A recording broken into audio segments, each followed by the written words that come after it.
Questions and answers. Welcome to our May 5th live car shopping strategies. My name is Deshone. I'm known as Deshone the Auto Advisor.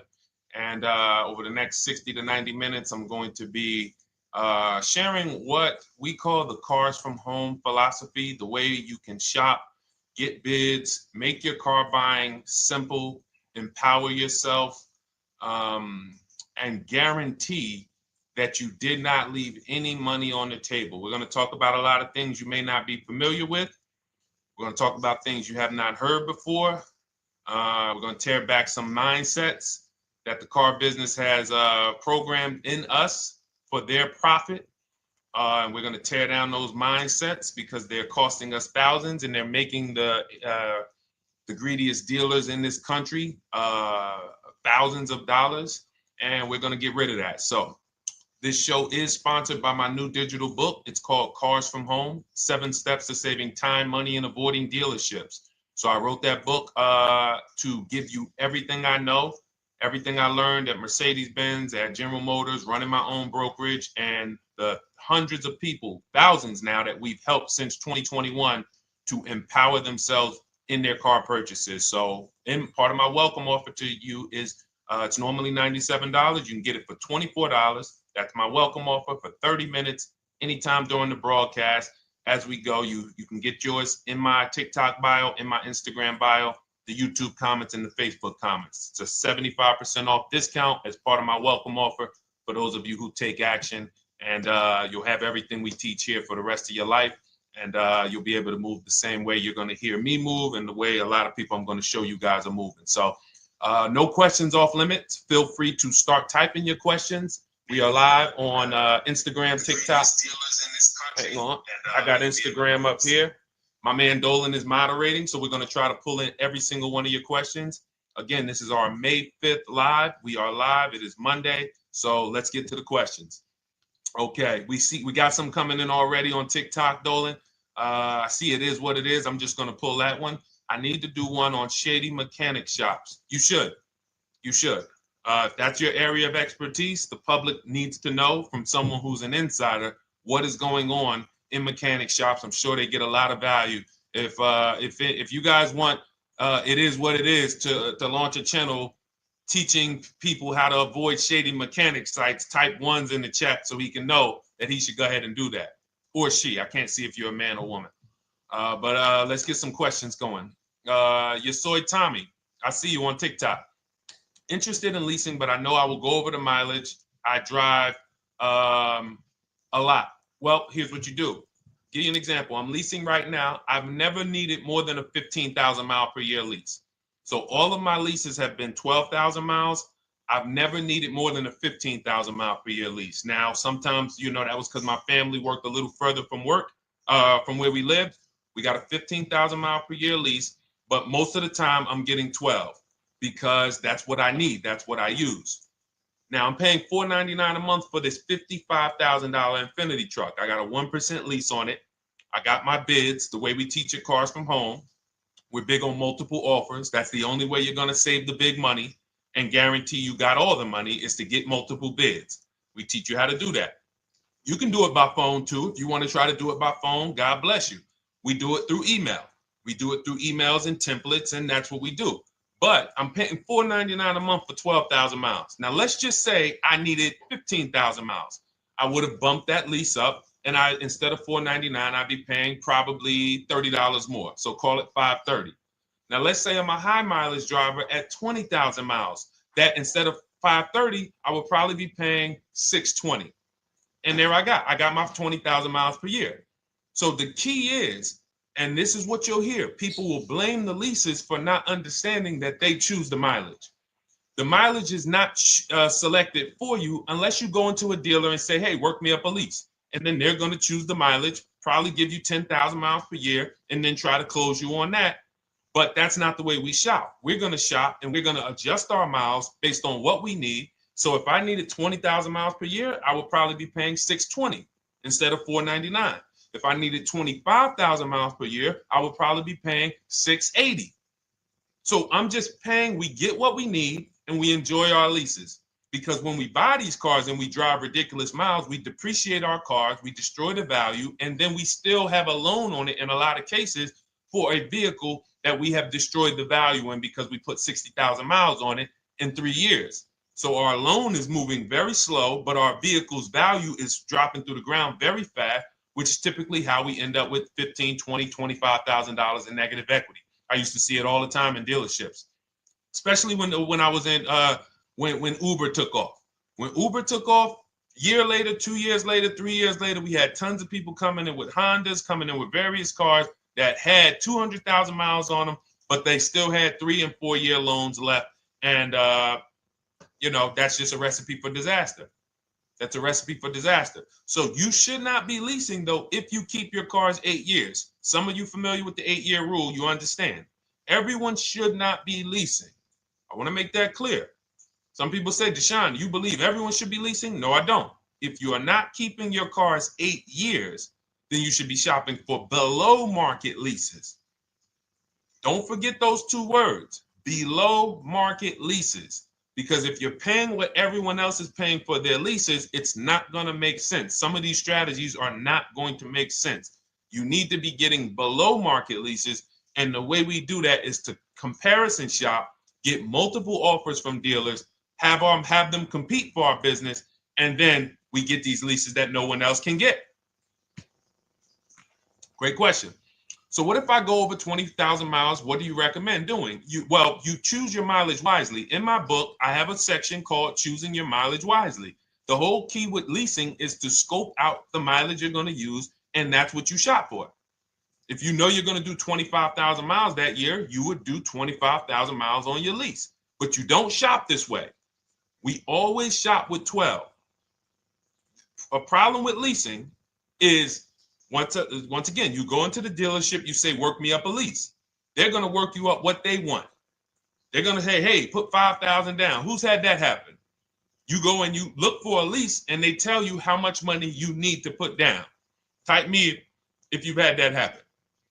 And again, welcome to everybody. This is our May 5th live. It's Monday, May 5th. Whether you're watching this today or you're watching this later today, because we will be rerunning this for those who couldn't make the show. Tell your friend they can catch it on our channels. But this is our live show. We're live every single Monday through Thursday at 12 noon. So you'll see people who will go and get blessed transition. You've had this happen. This is what you go in. They work you up a lease. Here, you need 3,000 down. Yeah, you need 3,000 plus your taxes and fees. What do you want to do? So that's them customizing our leases. We never want to do this. We want to customize our lease and run it like this, a template. All your leases you get with, ready? 12,000 miles per year. First month's payment only due at signing. That's it. 12,000 miles per year. First month's payment only due at signing. That is how you shop all of your lease offers, because this allows you to now use the 1% rule, which I didn't create. A lot of lease savvy people know about the 1% rule, where your MSRP, I'm going to just show an example of an MSRP, the price on the window sticker. Every lease is going to be brand new, guys, or either close to it. The price on the window sticker is the price we go by, the MSRP, and we're going to divide our monthly payment into the MSRP. And once we get that, the number, that's going to tell us if we got a 1% lease, if we got a 1.5% lease, if we got a 1.8% lease. And what we did was I created the 1.5% rule to know we were overpaying for leases. You don't have value when you lease something over 1.5%. But let's keep it to the point. The point is you're shopping all your leases, first month's payment due at signing, 12,000 miles per year, and then you're using the 1% to 1.5% rule to gauge the value. Once you find your best offer, that's when you go and you say, can you please adjust the mileage down to 10,000 because that's all I need, or up to 15,000 or 18,000. You shop your offers with 12. You find your best offer concerning what value is, 1%, 1.2%, 1.4%. You lock that up, and then you tell them, show me what the payment will be with 20,000 miles per year or 15,000 miles per year. That's going to keep you from walking into these 80% dealers which are never going to give you a below market deal, when they drop their prices, they're never going to drop low enough to beat their competition. That's why their name of the game is them keeping you from checking their competition. And then you avoid these people, you find those deals, and then you adjust the mileage with that dealer. But choosing your mileage is very important with a lease. And that's why you should take 5 minutes, 10 minutes, tally up your lifestyle over the next 3 years, and you choose your mileage that you need. Great question. Let's go, Dolan. I'm getting married today. Congratulations to Ash on Facebook, everybody. Ash is getting married today. Congratulations. May God bless you with a healthy, lifelong marriage. Hallelujah. All right. Angel on YouTube says, can I lease for 36 months, then purchase to have a lower payment instead of buying at a higher payment? Now, what he's asking or she's asking is, I want this new car, but if I buy the new car, then I'm going to have to pay for the new car, in which case it's too unaffordable. So can I lease it first and then buy the difference at the end? Yes, you can. Let's talk about why that's not that financially wise. There are signals, guys, that tell us we are looking at vehicles that are too expensive for us. Signals. Would anyone on here take a 50-year mortgage? Anybody? Anybody? We got some smart people on here. Anybody volunteering for the 50-year mortgage, ladies and gentlemen? Anybody? Come on, somebody.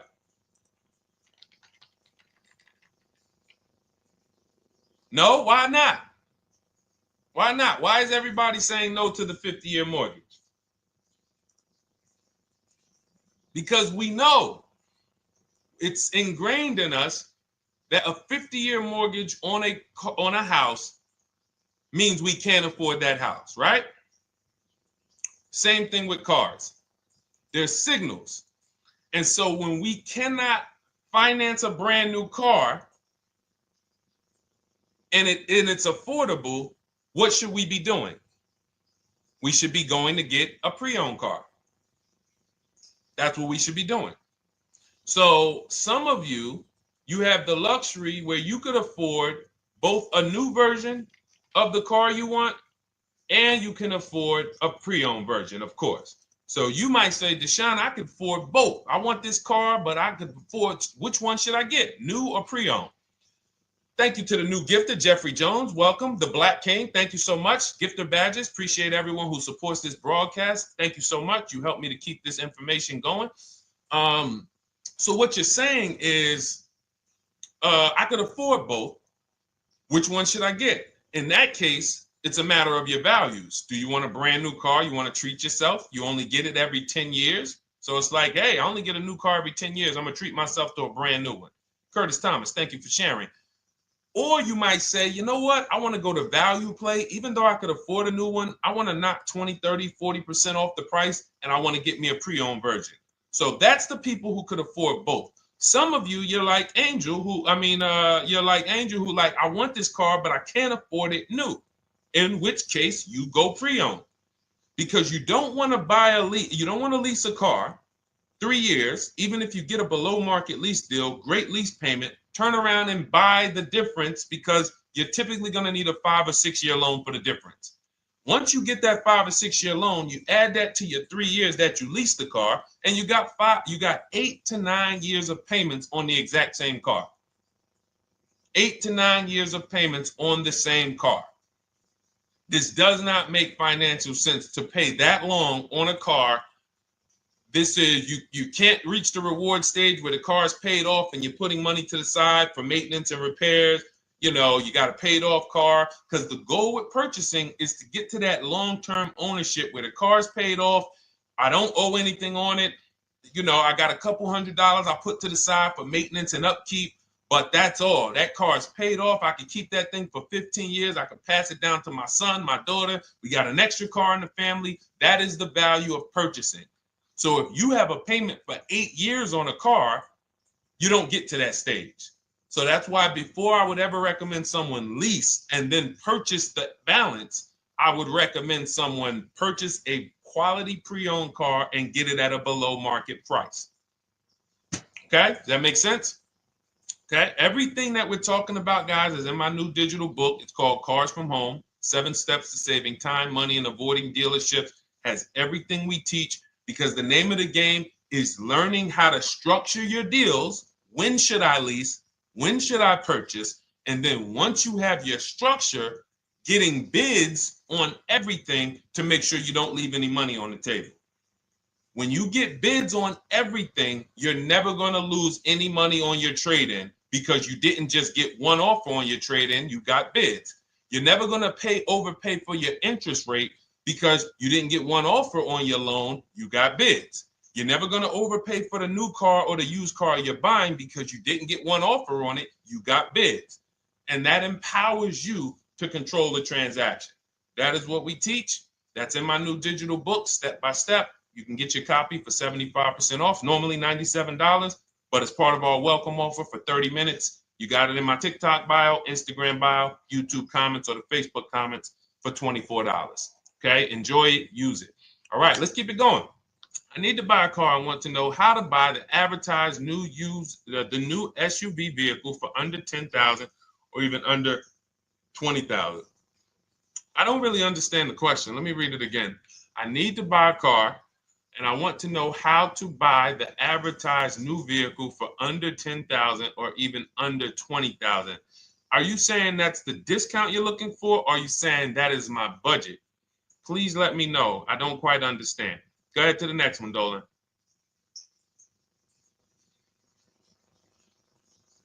All right. If the Carfax report only has service maintenance, is it okay to purchase? Okay, so all right, this is a great question, guys. This is about used cars. Who's going to be shopping for a used car in the next year? Type the letter U. Type the letter U if you're going to be shopping for a used car in the next year. And for those who just joined, this is our Monday, May 5th, live car shopping strategies. So we are live every Monday through Thursday at 12. And for those of you who are watching the rebroadcast later in the day, you can, you'll get your questions answered. Somebody might ask a similar question, or you can join us Monday through Thursday at 12 live. Yes, so we got a lot of people who are going to be shopping for a used car. We got Buffy on Instagram, Fran Bar. Who else? A lot of people not buying? Okay. Instagram, the only people buying used cars? Okay, well, let's talk to you guys. Listen, so here's when you're looking at a used car, what you're focused on is first the service record. First the title history. What is the title history? That means, is it a salvage car? Is it a frame damage car? Is it a now, well, let's start first. Where do we find these cars? Let's start there. We're not going to lots. We're not stumbling onto people's lots. That's what they want. We do not want to go through our neighborhoods looking for used cars. Anybody who does not have a used car on a website, they're trying to take advantage of you, because that is unadvertised, that they don't want to be where the competition is. That is not the way we're going to move.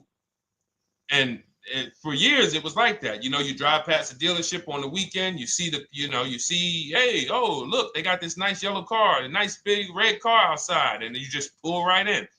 That's 2005 stuff. Now, every used car, we need to be able to compare it to the whole market, which means we need to see it on a website, on a marketplace. So we're opening up, this is called my multiple marketplace strategy. We are opening up, and some of you are going to need a pen if you're going to really, or unless you're going to watch the rebroadcast, because I'm running stuff past you that, you're trying to buy a $30,000, $50,000, $100,000 car.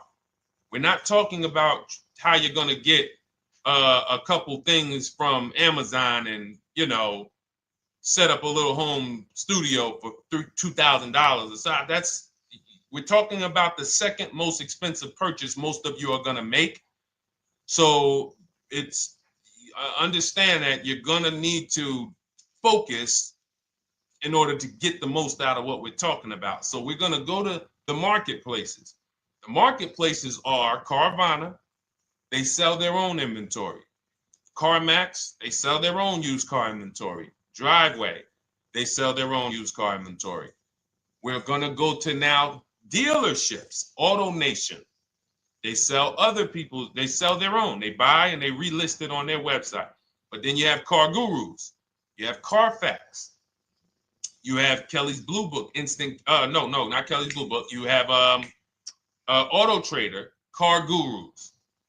So we're going to all these marketplaces, we open them right up in one tab. So now what we're doing is we're putting in our criteria, and what we want to do, we want to go 100 miles out. Even if you're not willing to drive 100 miles out, you want to see what the whole market looks like within 100 miles. So now, if you know what you can afford, then you can put in your price criteria. I have a tool that I created. It's called the Perfect Budget Calculator. Some people who have my book, you've used it, where you put in your down payment preferred, you put in your interest rate, you put in any equity from your old car, and it tells you, because what you tend to miss is the fees. That's what you tend to miss. So if you're not using this calculator that we created, you want to add another $2,000 or so, because you got to factor in the fees in that budget. Some of you go out and say, man, I think I could afford $30,000. Then when you find your car, they bump you up to $33,000 because you didn't factor in the taxes and fees. So this calculator does it for you in my book, and everything we use the Perfect Budget Calculator. But if you're not using it, just estimate another, a little higher. Now you put all of that into the marketplaces. Now you're looking for what the inventory is. Now, here's the reason why you must open up all these marketplaces. First reason, they have different cars on them. Carvana and CarMax has different cars than Car Gurus, Cars.com, Auto Trader. There's different cars on them. Another reason we need to open it up is because sometimes you'll see one car here on Car Gurus for $31,000, and then you'll see that on Auto Trader, they marked it down $2,000, it's $29,000. And you're like, wait, why the heck is it lower? This is the same car. Well, it could be because this marketplace got the notification first to lower the price, and maybe this one takes a little longer to see that, oh, maybe that takes 24 hours before their updates take effect. So that's why you want to open up all these marketplaces. Now you're narrowing this down first based on your color choices, what options you want, your models, and now we're starting to narrow this thing down. So we're narrowing it down. Now we start to look at the history of these cars. This is the best way to start narrowing down your used car search. Let's now dive into the history. I need the Carfax. Now, some of these websites will give you a free Carfax. Some of them will try to make you buy a Carfax. Now, I'm going to give you one of the secret strategies that we've been using for years in my book, and I'll tell you it right now. It is how we get free Carfaxes, because when we get to most vehicles, you guys, for those of you who are just meeting me, I worked in Mercedes-Benz for 5 years and General Motors for 5 years, and I ran my own brokerage. I started it in 2016, and I ran that while I worked at the car dealership. So I have a lot of experience and have seen a lot, and that's why I'm able to teach these things. I also love numbers. But one of the things that I know is almost every dealership has a contract with Carfax. So every dealership, we pay Carfax already.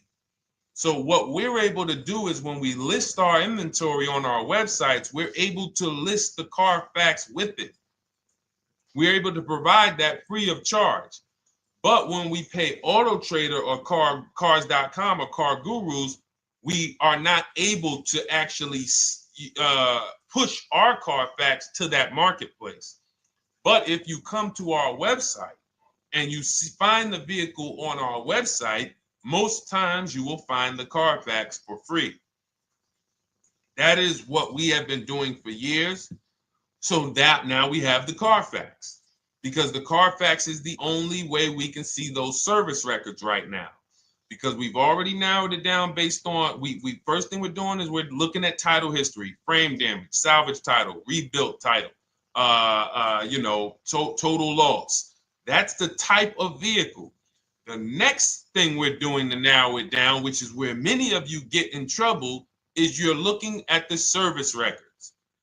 Skipping service records, buying used cars without seeing service records is disaster. The biggest indicator on if a vehicle was taken care of is what is on those service records. And if you can't see those service records, then I would not buy the car. Somebody say, oh, I'm changing the oil myself. If you don't have proof that you have changed the oil yourself, I cannot see it. I cannot see that you have maintenance this car, and that's a turnoff for me. Because now when you drive that car a year later, 2 years later, things start happening. You have no one to blame but yourself. Now the regret kicks in. Man, I knew I shouldn't have got this. But chances are, if you find a quality vehicle and you see service records on that previous owner's report, that's going to lead to a quality experience. Okay, so that's pretty much how the initial part of our multiple marketplace strategy. As you can see, we have this to a science. Nothing that we're doing is by chance. Nothing we're doing is on a whim. That is it. But let's go to some more questions. And I think the biggest thing I want everyone to understand so far is that we don't wing anything in this process. There's nothing, everything that I'm teaching you is going to be out of our systems. Now, some of you have different learning styles. So let's address this. Again, welcome to our May 5th, Monday, May 5th live. We're live Monday through Thursdays at 12 noon. And we rebroadcast this for those who couldn't make it. You can share this with your family. Tell them, hey, visit Deshone the Auto Advisor's channel. He did a great show earlier. He answered some questions that everyone had. You can watch the broadcast all through the rest of the day. Now, but we're live every week, but we're live right now. So now the biggest, some of your learning style is different. What we teach is we have the ultimate do-it-yourself guide. This book is rated 5 stars. Thank you to everyone who's rated it on Goodreads. Just pull it up right here. For those of you who are actually on Instagram or YouTube, TikTok, you won't be able to see this right now. But the book is rated 5 stars. We appreciate you. And this is the ultimate do-it-yourself guide, whether you're new cars, used cars, leases, bad credit, how to make banks bid for your financing, high mileage driving. It's all in there, step by step. And it's a digital book, so you don't have to wait for it. As soon as you get and hopefully you get there before the 30 minutes, so you get your copy for the $24 instead of the $97. That's our welcome offer. But that's your do-it-yourself guide. Some of you, you're a do-it-with-you person, and that's Shop with Deshone. You like videos instead of reading. You want coaching. You want support. You want a community. We have 1,600 people in our Facebook group. That's our Shop with Deshone. We've had 2,200, almost 2,300 people come before you. When you see me share people like Zafrina and like Melissa and Sheree, Ken, all of these people who are, they're showing their car deals that they got. Look, took me about 30 days. He went through, past Friday, locked down 2 vehicles, 2 Yukon 2025. Said he dropped sold the BMW.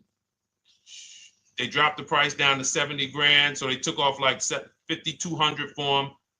These are all people who are in the Shop with Deshone. Their learning style is they preferred videos. They preferred, coaching with me. But again, it's the same information. So I want to be clear. It's just your learning style. So if you are like Deshone, give me the blueprint and I will run this thing. That you're going to be like the people who send, like Marie. Marie just wanted to let you know she got our book. Using the book, I saved over $13,000 off MSRP. Now, here's where the feelings get hurt. And this is not my intention. But some of you have these same vehicles that you're going to see me sharing that our people get. And when you see what they paid for them and what they're getting off of them, you're going to see, wow, I did not get that. I did not get that type of discount. So all of you who have this 2025 GLC coupe fully loaded, she said they took $13,000 off MSRP. She got her bids from home, got my payment to be hundreds lower per month, maintenance included, no money down. We are masters at no money down deals. You should not be putting money into these cars unless you intend to keep them for 10 years and you got a great price already. You got a huge discount already. You should not be putting money into these cars. I have never done more than $1,500 out of my pocket for any lease. And when my car that I bought, I put money down on that because I bought it to keep it.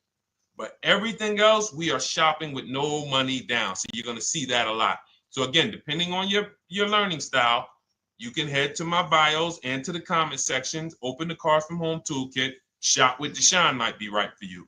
I don't care how you get the information as long as you are saving the money. I don't care. If you could do it with a $24 book, do it with the book. I would rather you say, man, this guy Deshone helped me. I bought his book. I got it on the sale because he did the welcome offer for $24. And man, I done got 4, 5, 6 cars using this thing. And all I paid was $24. Congratulations. I will celebrate that. I wish that for everyone, but that's not everyone's learning style. So, okay, Dolan, let's keep it going. I'm sure we got a lot more questions coming in. Molly from Facebook, great to see you. Needed to be here. Well, I'm glad. I just ordered a new vehicle last week, expected to arrive in 3 months. I need a breakdown of how to get out if the options they want, get out of the options they want to the MSRP. Well, first of all, what you want to do is you want to get bids now.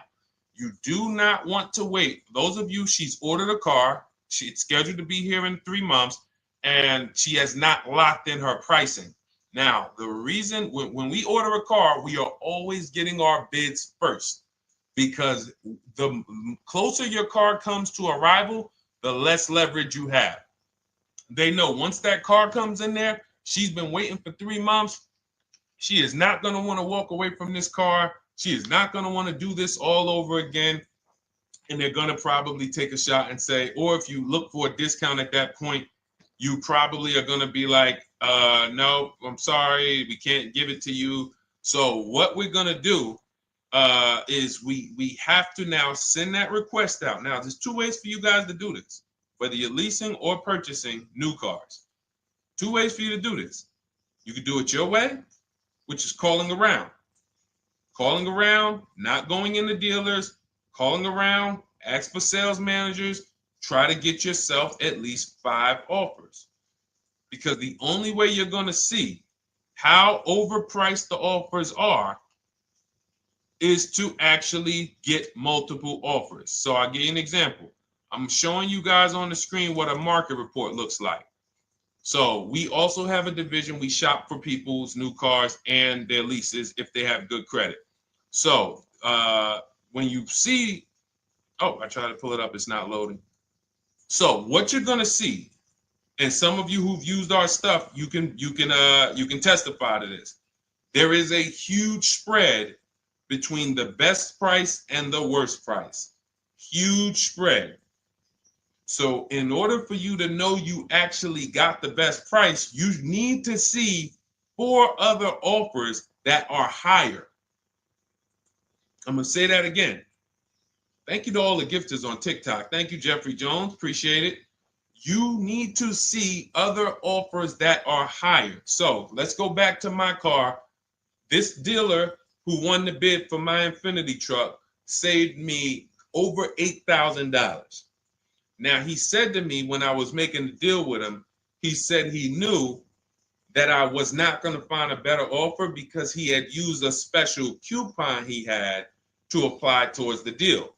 He needed the deal that month, and that's why he won the bid. So he's able to take off $8,000. If I was purchasing, I would have got $8,000 off the price. But I leased it, so my lease payment was $499 a month with $1,270 down total. And $1,270, $499 of that was my first payment. So every other offer that I got, $560, $605, $640, $700, $750. That's how you know you did it right. If you don't have a bunch of the 80%, we call them. This is the 80%. Some of you have heard me say we don't negotiate with dealers with fake fees. It's a losing battle because even when they take off all the fees, they're still super high. I'm going back and forth by email. So if you're using what we teach, you're taking minutes out of your day. You're going back and forth with email. We close deals in 60 to 90 minutes. I'm not inviting anyone to car college. 60 to 90 minutes of emails back and forth. Next thing you know, we're closing a deal. But you're going to see, even after back and forth and telling the dealers through email, you can do it by phone. Hey, I'm shopping other dealers. Please make me your best offer. I have all the templates written. So when you're using our stuff, you don't even have to wonder what you're going to say. You just copy and paste our template. But even after that, you're going to see, wait, these people are still giving me super high prices, even though I told them I'm shopping, even though I told them I'm serious, I could buy the car right now, even though I gave them every single thing I need to give them to get an offer, they're still $150 a month higher than my best offer. That's going to prove to you that they are the 80%. They are not coming down. When they say this is our best deal to their customers walking inside, they're not lying. It is their best deal. It is not the best deal. It is their best deal. Their competition's best deal will blow their best deal away. And the only way you do that is by getting bids. So that's what you need to do, Molly. Take exactly what you're looking for. If you want to call around, call some sales managers and say, hey, listen, this is what I'm looking for. I put in an order, but I'm not dead set on the price yet. Haven't really gotten, I want someone to lock in a price for me. And hopefully you're purchasing, because if you're leasing, it's tough, because once that lease comes in, you do not know what the lease program is going to be. So if the lease program is bad, then you could find yourself jammed up. Now, here's what we try to do to prevent that. It's not always possible. Here's what we try to do.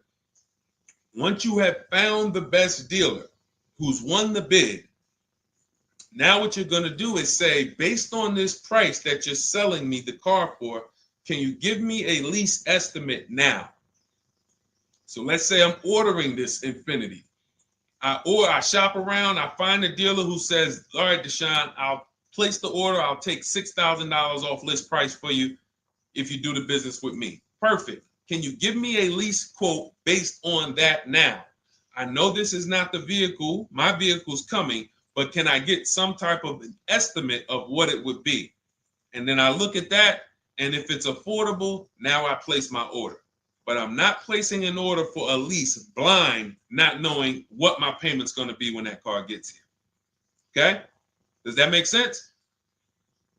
I know I may be typing. This is heavy. That's why I told you guys, when you're here with us in car buying, below market car buying strategies, this is like short 60 to 90 minute master classes. This is not lives where I'm showing you how to make macaroni and cheese and turkey and like, okay, yeah, you got your music playing in the background. Hey, listen, all right, what I need? Oh, hand me the Sazon. No, you could do multiple things.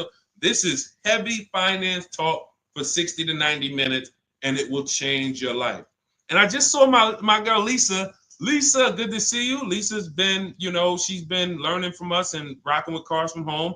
Let me see. I'm glad you clarified, even if no money down on the lease, you still really have to give them the first month's amount. Yes, I don't know what I'm going to do yet, buy or lease. No matter, I'm learning lots and sharing with my peeps. Thank you, Lisa. Thank you. Now, technically, you don't have to give them the first month's payment either. What I do is our templates all involve shopping, first month payment due at signing. But if I wanted to, so let's say, for example, on this $499 a month lease I got on the Infiniti, and I'll actually will add this because I'm glad you said that. The lease, is that your first month's payment? So it's not considered money down. It's considered your first month's payment because you're leasing, you're paying 36 months or 39 months. We don't do 4-year leases. We don't even do 3.5-year leases in most cases. We're not doing it. It's 36 months, 39 months. And if they have a really, really good program for 2 years, they will tell us about it. But we shop for 36 months. But you can tell that if I wanted to tell them, you know what, I want to do a straight sign and drive I don't even want to give you the $499 for the first payment, which means you're asking them to pay the first payment, then it would have just been $500 going back into the cap cost, which would raise the payment probably with interest and taxes, maybe 15, 17 bucks, something like that. So if I truly wanted to bring nothing to the table, I can just have them to, cap the first month's payment. You can do that. You can do that. So you can ask any questions. I know you're in our Facebook group, and so you let us know. But the 8-year rule is your basis for leasing versus buying.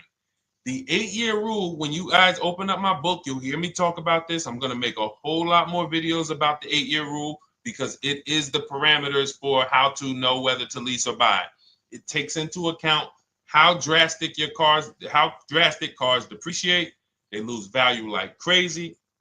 All the losses are in the first 5 to 7 years, and you don't win until you've kept the car at least 8 years, compared to someone who's getting a below market lease.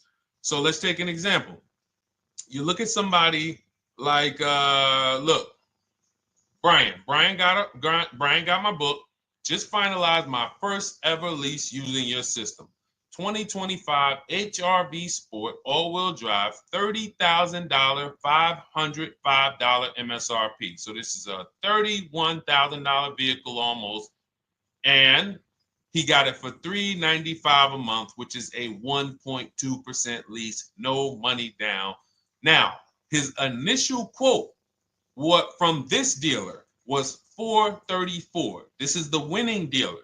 But in my book and in our systems, we have a counter offer calculator where we put all the offers we get into the calculator, and then it calculates the best offer and it tells us what to counter. So his initial quote was $434. He countered with the calculator and ended up closing his deal at $395. So these are the people that, for all of you who you're like, wow, are there any cars out there with a $300 payment anymore? Well, if you're buying a car, you are buying it at a $300 payment. You could only spend, who knows, every $5,000 on a vehicle is about how much per month? Every $5,000. When you're looking at a car, every $5,000 on a 5-year loan, which is what you should be defaulting to, is about how much per month. Thank you, Nikki. Nikki got a #1 gifter badge. And I don't really know what all of that stuff means, but I definitely appreciate it. The Black King, thank you so much. I just know it means you guys support the show. So I appreciate it. So who knows? Every Nucci Graham is and I wanna Nucci Graham will address you next, because as soon as you get your book, on the thank you page it says, "Thank you for your purchase. Click below to open your book." So we'll address that shortly. But okay, thank you, Lisa. Yes, every $5,000, and Nikki, $100. So this keeps you in the safe zone. When you are looking for how much loan I'm going to take, you are looking and saying, every $5,000 is going to cost me roughly $100 per month. So if I want to spend $400, then my loan needs to be about $20,000, which means I'm looking at this car. If I'm going to buy it for $23,000 plus fees, and I want to be at $400, I'm going to have to come up with some more money down, because I need to get my payment here. I need a $20,000 loan. I'm not going to go in looking at a $20,000 car and thinking, man, can they get me to $250 a month on this?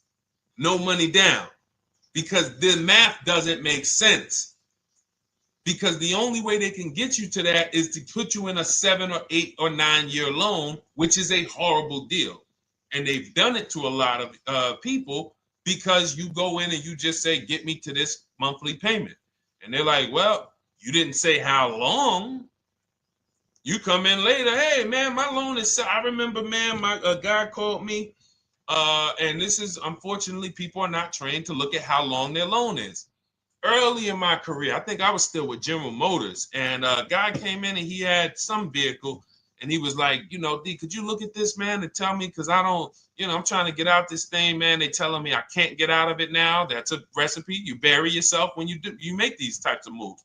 They're saying I can't get out. I looked at his contract. It was a 96-month loan. 96-month loan. So he's in a 96-month loan at a high payment. He's going nowhere. And what it came from is him going in and saying, hey, get me to this payment. My payment's affordable, but how long is the payment? That determines what you're paying for the car. So when we say, yo, are there $300 payments out there? I'm showing you.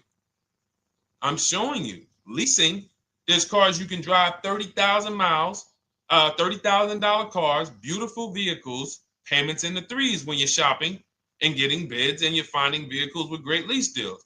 At the same time, on a pre-owned car, that's only going to get you under 20 grand, between 15 and 20 grand. So it's about getting the most for your money. And getting the most for your money, you must take into account the 8-year rule. If I'm not keeping a car 8 years, I should be shopping for a below market lease. I'm not tying up any of my money in this car because I'm not keeping it long enough to have all of that money benefit me. Does that make sense? Type ones if that makes sense. Type dollar signs if that makes sense, because this is about money. If I'm not keeping the car 8 years, then all the money I'm going to tie up in the car to pay for it, to pay off the loan, to do the maintenance, to change the tires, to change the brakes, to change the oil, to change the brake fluid, the transmission, all of the money I'm putting in that car, just normal maintenance. I didn't say anything broke.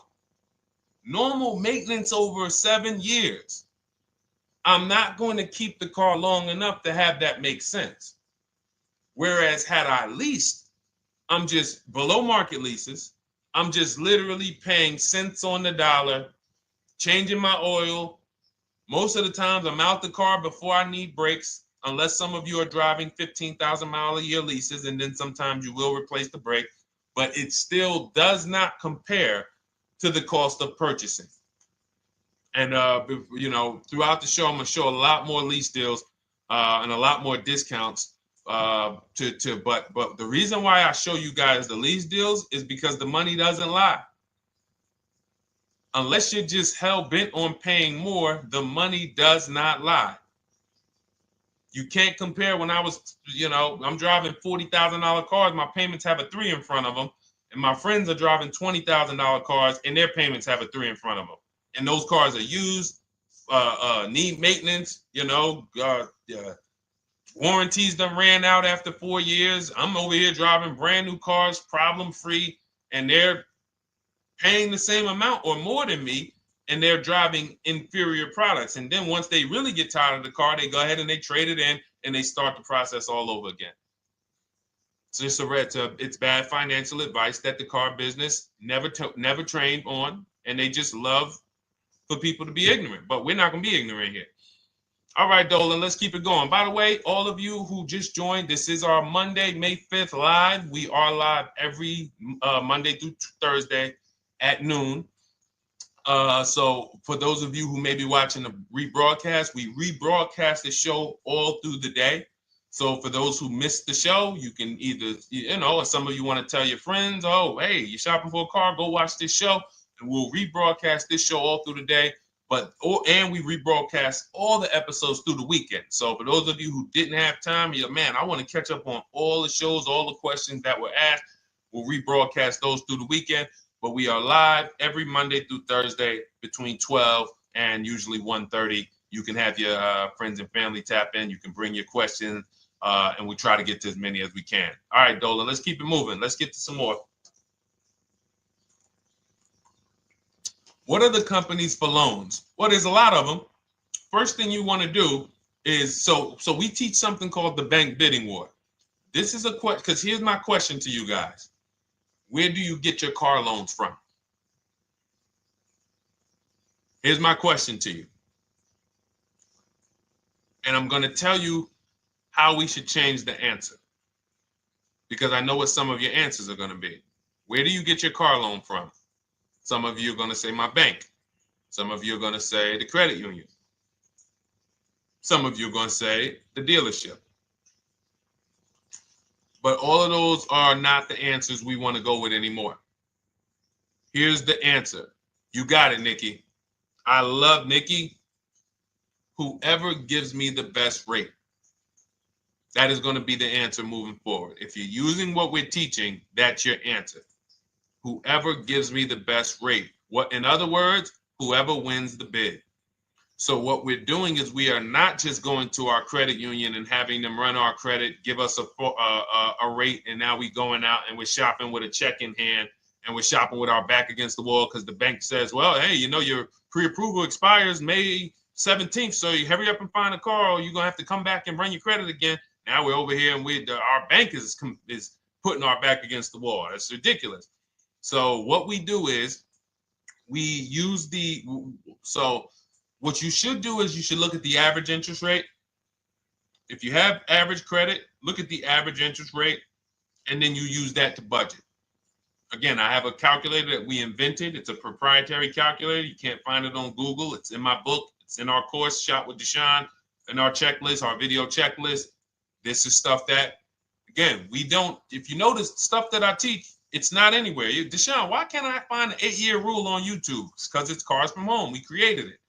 I can't find the 1.5% rule. No one else teaches that because it's our intellectual property. We created it. I don't mind people saying it, but they need to understand we didn't find this stuff. We created the stuff. So calculators, we invented them. So this calculator you take this interest rate, but even if you want to use a standard payment estimator calculator, you can take just what I said. Remember, add a little bit more for the fees, because that's what you're not taking into account. The fees, the taxes, and that's where we get in trouble. My calculator, our perfect budget calculator, does that for you.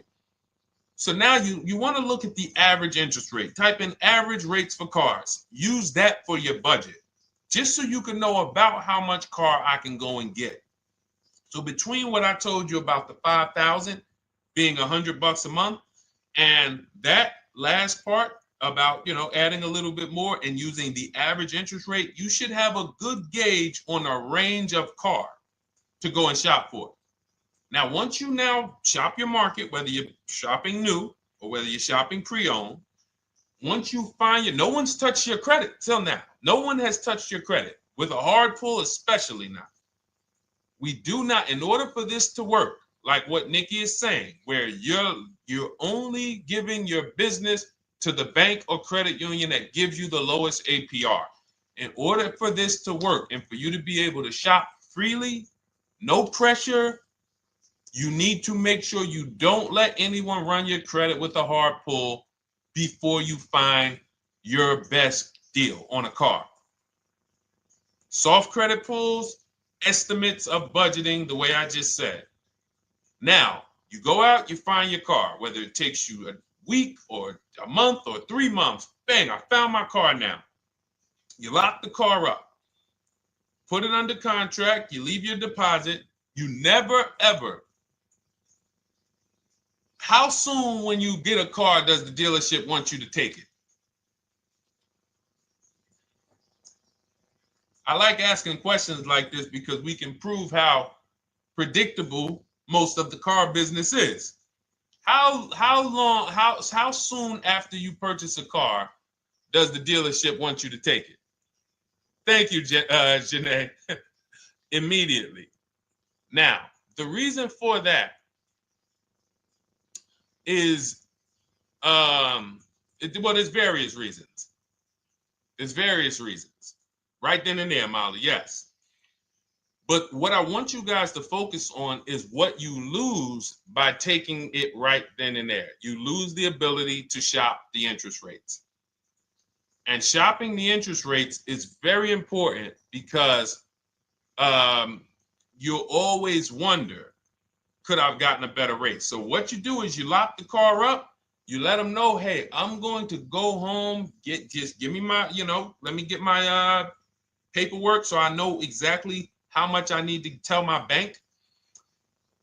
And here's the key, if you guys can beat what my bank or credit union gets says, then I'll give you the loan. See, some people think that I teach don't let the dealerships compete. I never teach that. What I teach is don't let the dealerships be your first offer ever.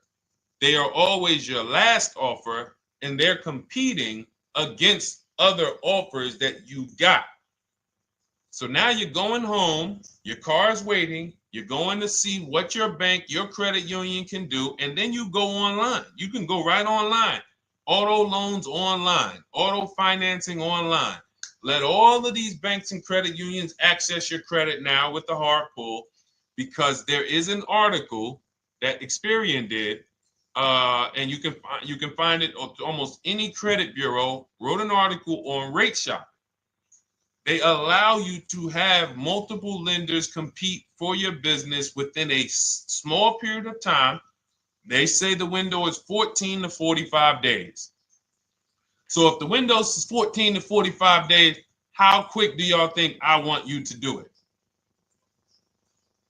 If the window says, because that's a big window, as long as you shop within that window, at the end, those multiple inquiries will have the same weight on your score as one inquiry, because it looks as if you were shopping and you were doing your due diligence. Thank you, Greg, Sheila, with these gifter badges. I don't know. It's like a nice. I appreciate it, Glendale. Thank you. So with these, when these banks are competing, what you're trying to do is say, everyone here on my end, we call this the bank bidding war. This is round two. Round two is you are bringing your car home. You are at home. You're going online. You're calling your bank. You're calling your credit union. If you have one, you're going online. This will take you literally one day, not even. This maybe take you an hour. Because if they say that the window to shop is between 14 and 45 days, I want you to do it in 24 hours. We want all the competition in 24 hours. Because that guarantees we are way within the window. They're going to look and see, wow, this person bought a car. They had multiple lenders competing in a small period of time. They're not out here just letting people run their credit over, every week. Some new banks running their credit. So now you call the dealership afterwards. You say, hey, the best offer I got was from such and such credit union or such and such bank. If you guys can beat it, I'll give you the business. You allow the dealer to now shop you to their banks. In which case, they're going to call you and say, hey, good news, we got you a better rate. Or, hey, good news, we couldn't beat the rate, but we can match it. In which case, they save you the time, they save you the paperwork. Or they're going to say, hey, listen, that's a great rate you got. We can't beat that. None of my banks can beat it. And in which case, we guarantee all around we got the best rate, which is the goal we're looking for. As Nikki said, I'm only giving my business to who gave me the best rate. That is the bank bidding war. So when you get your digital book, Cars from Home, you'll get that in writing. We also have it in our Shop with Deshone video checklist. For those of you who are more do-it-with-me types, again, we're all about your learning style. And some of you just like, Deshone, I see you. Can you shop for us? What are these? I'm seeing a lot of you guys shop for people, new cars, new cars, leases only. And you have to have good credit. Your FICO scores need to be over 670, all of them. But if you don't, again, same result. We've been helping people get these results since 2021. And again, I am all about speed. These are short videos. The book is boom, action steps, action, action, action, action. I'm not trying to teach you everything about cars. I'm trying to walk you through a path, a 7-step path to get to the result you want all the time. Okay, I'm not taking you to car college. You're not going into the car business. You just need to know how to get the best deal. And that's what it's about, step by step. Okay, but for those of you who are just coming on, this whole show is sponsored by my new digital book. It's called Cars from Home, 7 Steps to Saving Time, Money, and Avoiding Dealerships. It's a digital book. Everything we teach about new cars, used cars, leases, below market financing, high mileage driving tips, bad credit tips for those of you who have your credit is not going to qualify you for everything else we're talking about. You need specific strategy. We have that specifically for people with bad credit inside my book and inside Shop with Deshone. So that's why I never believe in one size fits all car buying advice, because all of you are in different situations. So how does somebody look saying, you all should do this? We're all in a different situation. I have a trade-in, he doesn't. He has a lease that's coming due, he doesn't. Oh, he has a lease that's coming due, he has equity in it, we need to help him get that equity out. He has a lease, it has an equity, but it has a third-party restriction. We can't talk to people the same. That's why everything we do is custom and letting you know, no matter what your situation is, it's very common to us. Very, very common. So, all right, let's keep it going. We got some more time, Dolan. Pull them up. More questions. All right, yeah, I see we got a couple more coming in on TikTok. How do I get the book? Well, the book is in my TikTok bio. In my Instagram bio, there's a website there. It's Cars from Home Toolkit. And then you'll see the welcome special for $24. So the book is normally $97, but as part of our welcome special, you got 30 minutes to get yours for $24. So you won't pay the $94. You get 75% off. We also have a link for you guys on Facebook and YouTube in the comment section so you can get your copy. And if you're going to spend a couple more minutes with us, I would appreciate if you share the broadcast with one person that you care about. So that can help, we can help get this information out and we can help change lives. If you didn't receive your ebook, well, first of all, as soon as you purchase your book, you're going to see a thank you page. It says, thank you, screenshot this page. And then it says below, click the link below to open your book. So you actually get the link to open it as soon as you make the purchase. And then I say, I also emailed you a copy. So sometimes people type their email in, one letter's wrong.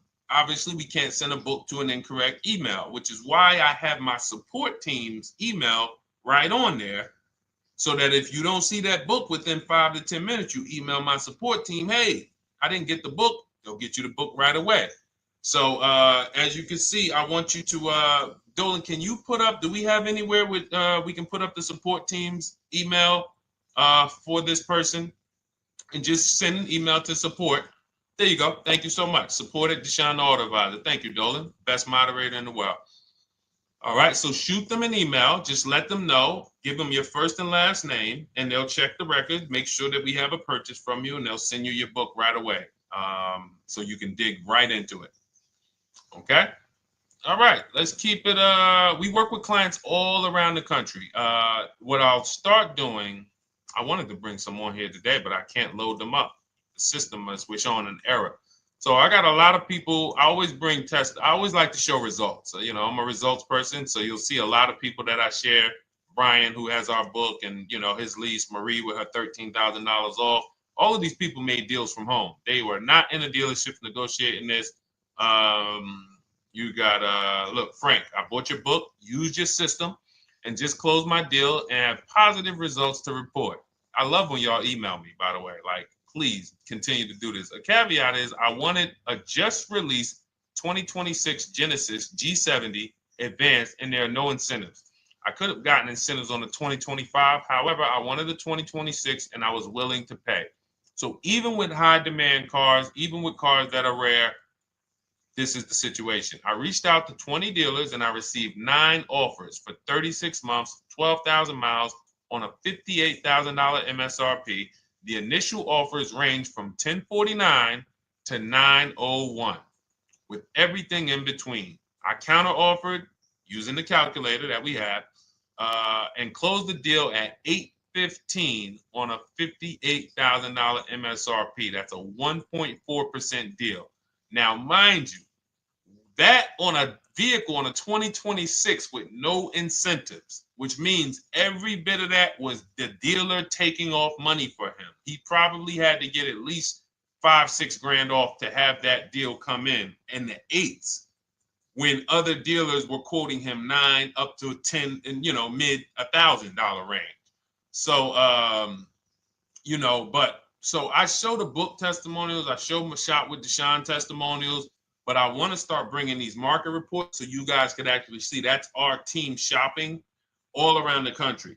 And that allows us to stay, we're able to just stay on top of the market, like from state to state. It proves like this stuff is not, oh, if you're in New Jersey, the deals are better. Yeah, if you're in Florida, the deals are better. If it's California, we don't have deals out here. All of this stuff is not true. And thank God we have people using the Cars from Home systems, be it by book or be it by our video checklist, or be it us shopping for people all around the country, where we can tell you beyond a shadow of a doubt. I can show you market reports from Texas, from Oklahoma, from South Dakota. We did a deal for a Mazda, a South Dakota deal, Nebraska, California, Florida, Georgia. We're shopping for people all around the country. And there's great deals everywhere in the country when you know how to make dealers bid. Because you're always going to find that 20% dealer who just wants to beat their competition. They're the best in the region. And you got to go out to find them. You got to have a system to find them. Because most of the dealers are not them. Most of the dealers are the 80%. That's just the way it works. It's a numbers game. And the 80% are very expensive. And when you walk into the 80%, they'll go down. You're like, oh man, all right, can you take off? Can you get me down? Like, yeah, man, you're like $150 a month higher than where I could be, my max. And they go back and forth. They're like, man, I could take off $50 a month. Ah, man, that's the best you could do. And then next thing you know, you get down to 100. Yeah, all right, we'll take off $100 a month. And you're like, all right, I guess I'll take that. You don't realize that a 20% dealer, not only were they nowhere near your max budget, they were $100 less than your max. You're talking to the 80%. The 80%, when they come down, they're still here. The 20% are here. So you're over here with an 80% dealer walking into these dealers. 8 out of 10 dealers over here are 80% dealers. So y'all talking them down like this, and y'all thinking we winning. Oh, I talked them down to this. Meanwhile, the 20% dealers are here. 20% dealers will launch a bid. We gotta cut. Oh man, if this thing wasn't broken, tomorrow's show, I'm gonna bring on a lot more market reports. We got dealers who come right out. We getting offers 700, 790, 820. Dealer come right out 650. Boom, blow everybody away. Like, oh, let's go. We got a winner. Looks like we got a winner here. That's it. And then it becomes fun. As you can see, this is fun for us. When you change the way we shop, you shop and you start to you're going to be the prize. You're going to be the prize. So anyway, let's keep it moving. For those of you who have gotten your book, I look forward to you using it, empowering yourself, having these same results. For those who didn't know about the book, it is a digital book. You can get your copy for 75% off for 30 minutes in my TikTok bio, my Instagram bio, the YouTube comments, and the Facebook comment. And for those of you who've been on and you still don't quite trust us, you want to get started with maybe some free advice, go grab our cheat sheets. We have our free cheat sheets in my Cars from Home toolkit, totally free. Test us, look at the cheat sheets, look at the strategies, look at the emails I'm going to send, guiding. Like I don't play around. So if you want to just say, test out, let me hear some free advice, start with our cheat sheets. All right.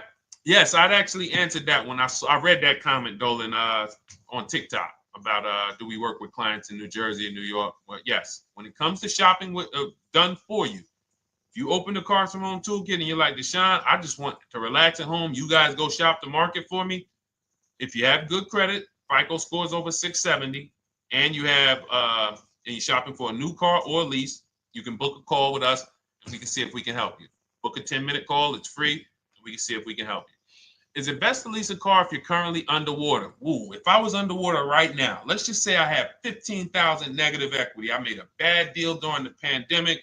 I'm upside down and I'm like, man, I got to get out of this car. But and first of all, I know I should be leasing because now we know the 8-year rule. The 8-year rule says if we're not buying our cars to keep them at least 8 years, we should be shopping for below market leases. We're going to pay a lot less money. Below market leases, not normal leases. Very important. So what I'm going to do is I'm going to actually right now look for an electric vehicle that I could lease because some electric vehicles right now, we're getting under 1%. We're getting 0.88% leases. We're getting 0.79% leases, because if you do your bidding, you're going to see. Now, again, if you want to call around for your multiple offers, you can do that. I'd rather you call around than to do what you've been doing. I'd rather you, with your new cars and your leases, call around before you walk. That's better than what you've been doing. But if you're like, Deshone, I don't want to talk. I don't want to wonder what I'm going to say. I just want to copy and paste. That's the Cars from Home way. Either way, you get your 5 offers, and you're going to see now, my best offer on this $40,000 electric car might be $320 a month.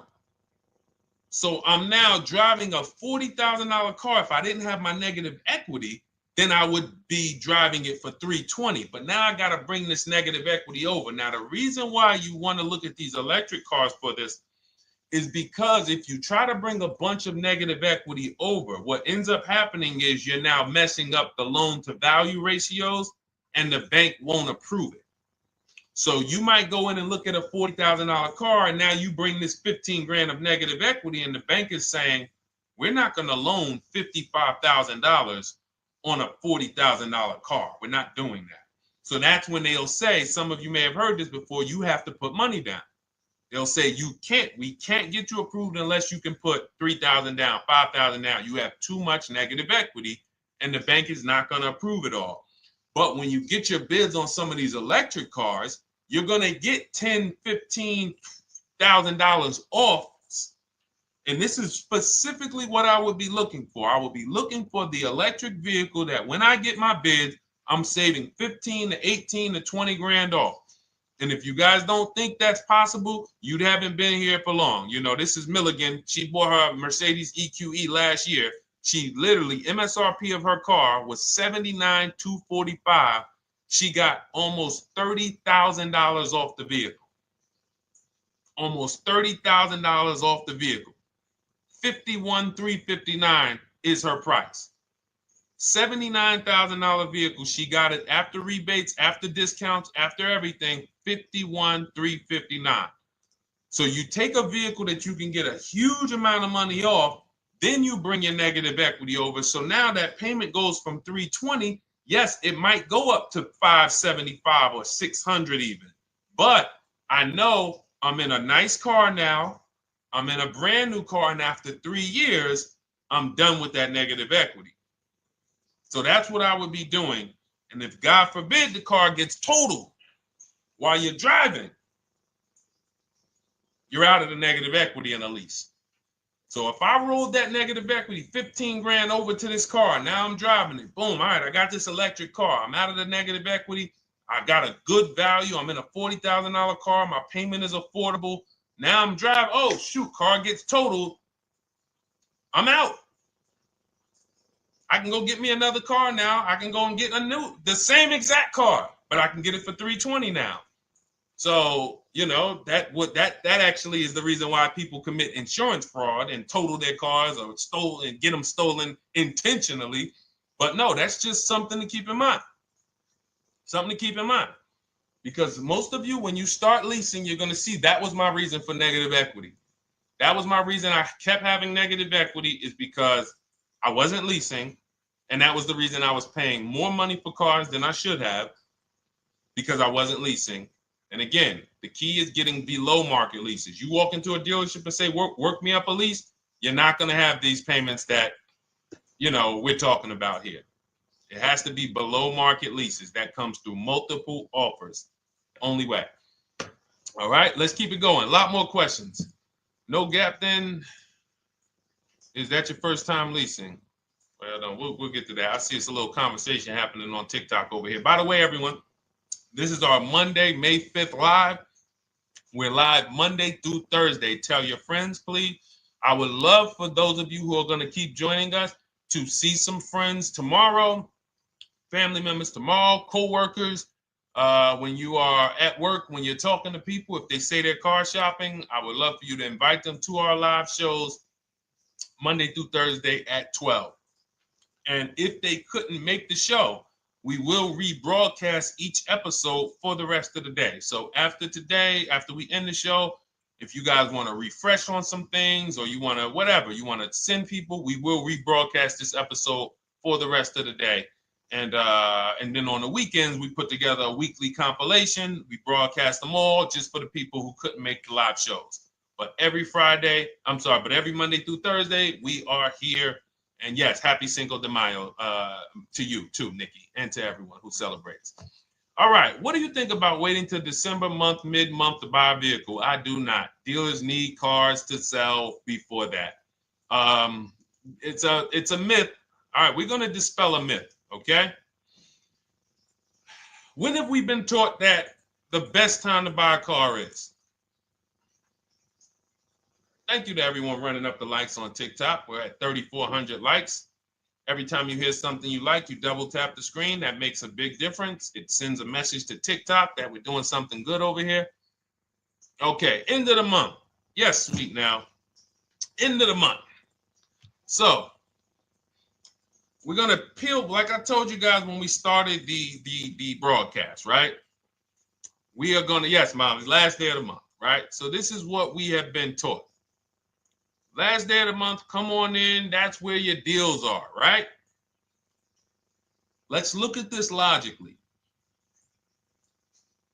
As a former car salesperson, the times where where I saw the dealer or myself being the most desperate was the times where we did not have a lot of customers. Sometimes you look up, it's the 10th of the month. They call us into a sales meeting. They say, hey, guys, we got to sell 200 new cars this month. We are only at 40. We are way behind. We are tracking way behind. Call anyone you know who's a real customer. We are entertaining every reasonable offer. Now, you've been taught there's a group of people that we know are coming at the end of the month. There's a group of people that we know that last weekend they're going to rush. But there's no desperation there from us because we know they're coming. So we look and say, I'm much more desperate at various times throughout the month than I will be at the end of the month. Because think about it. Every time you go into the dealership at the end of the month, is it dead or busy? You go into the dealership most of the time at the end of the month, is it dead or busy?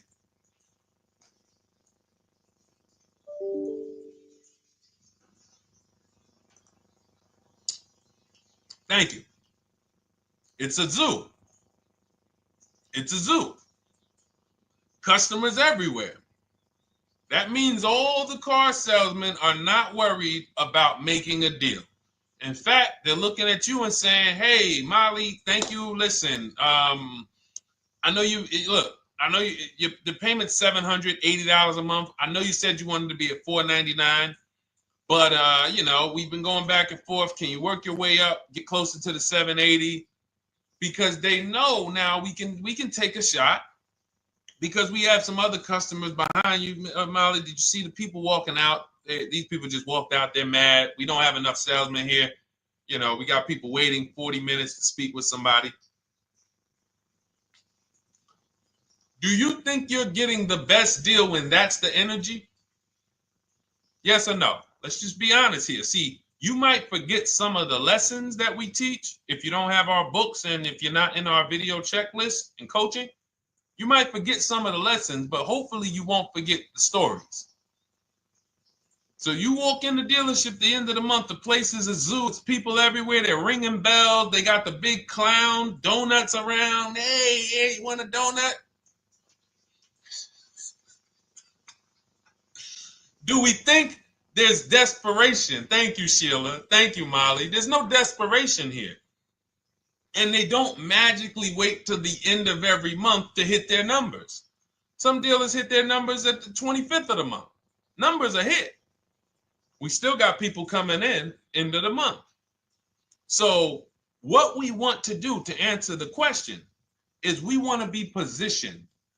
What I like you to do, for those of you who are in an emergency situation, you need a car in a week, in 2 weeks, that's fine. Everything we teach can guide you. We've had people who got their cars in 3 days. Like that's not something that is let's see. This is my second go around, much easier, more relaxing experience. Calculator definitely helps. Turned in my CRV, got a 2022 Marcus, some dealers wouldn't do. Somebody, I wanted to read you somebody who got their car in like 3 days, 5 days. That's normal. Again, like I said, we're not taking you to car college here. Like you know, our step-by-step programs can get you to your cars in less than a week, 90 minutes. But you don't want all your car shopping to be emergencies, because here's where you want to be. You want to be able to say no for up to 3 months. Reason is, there's a group of people that walk into the dealerships. They're there right now. They're desperate. They're giving off desperate energy. They can't say no. They back themselves into a corner for whatever reason. If their leases are up, maybe they don't know you can get an extension. If your lease is up this month, you can call. You can get yourself an extension for 1 month. Some leases will be extended up to 3 months, up to 6 months. Those of you who have cars and you're like, Deshone, I'm shopping for a new car, but I don't need it. I just, my car still got some life to it, but, I want to look for something new. This is a position of power to be in. This is where you want to be. You want to be able to say to yourself, all right, let me look at the offers this month in May. All right, I'm going to follow up next month because the offers change. The used car market changes. The lease prices change. The dealer desperation, it changes. I'm not letting tariffs push me into doing something and making a bad deal. I'm not doing it. I'm not worried about tariffs coming, because there's going to be deals no matter what. If the prices of the new cars go up, what happens to the prices of our used cars that we're going to be selling? See, that's how we really won during COVID. Some people who've been with me since 2021, that's how we were winning. My man John Shaw, he was one of the first people. David Isaacs came in, got his BMW. Yes, the lease prices were slightly higher back then. We were still getting under 1.5. We were still getting 1.4. John got a 1.2 on a Jeep Wrangler, but we were selling our old cars for 8, 10, 12 grand more than they would be worth today. So even if the new car market goes up, we know how to maximize the prices of the cars we're getting rid of, and we're going to offset it. So we want to position ourselves to be able to say no. That is the strength. That's the leverage where we can say, you know what? All right, I'm going to follow up next month. Now we're telling the dealers right up front, hey, call me. I'm good between now and June 18th. I'm good between now and July 20th. So now what those dealers say is, okay, this is a serious customer.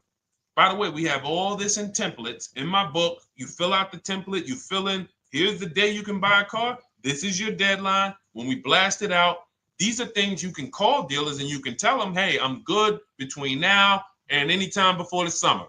Call me if you get a black one with the red seats and this package in it.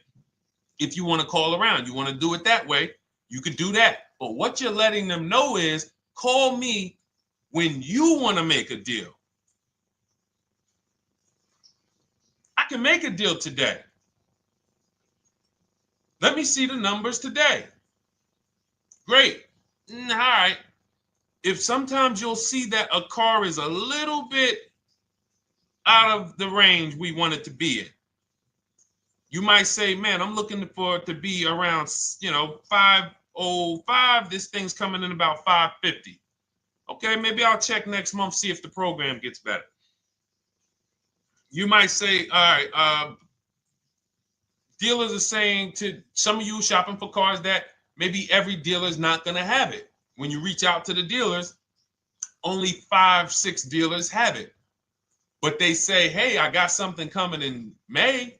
I got something coming end of May, June. Is that good for you? See, they're desperate customers. They can't say yes to that because they back themselves into a corner.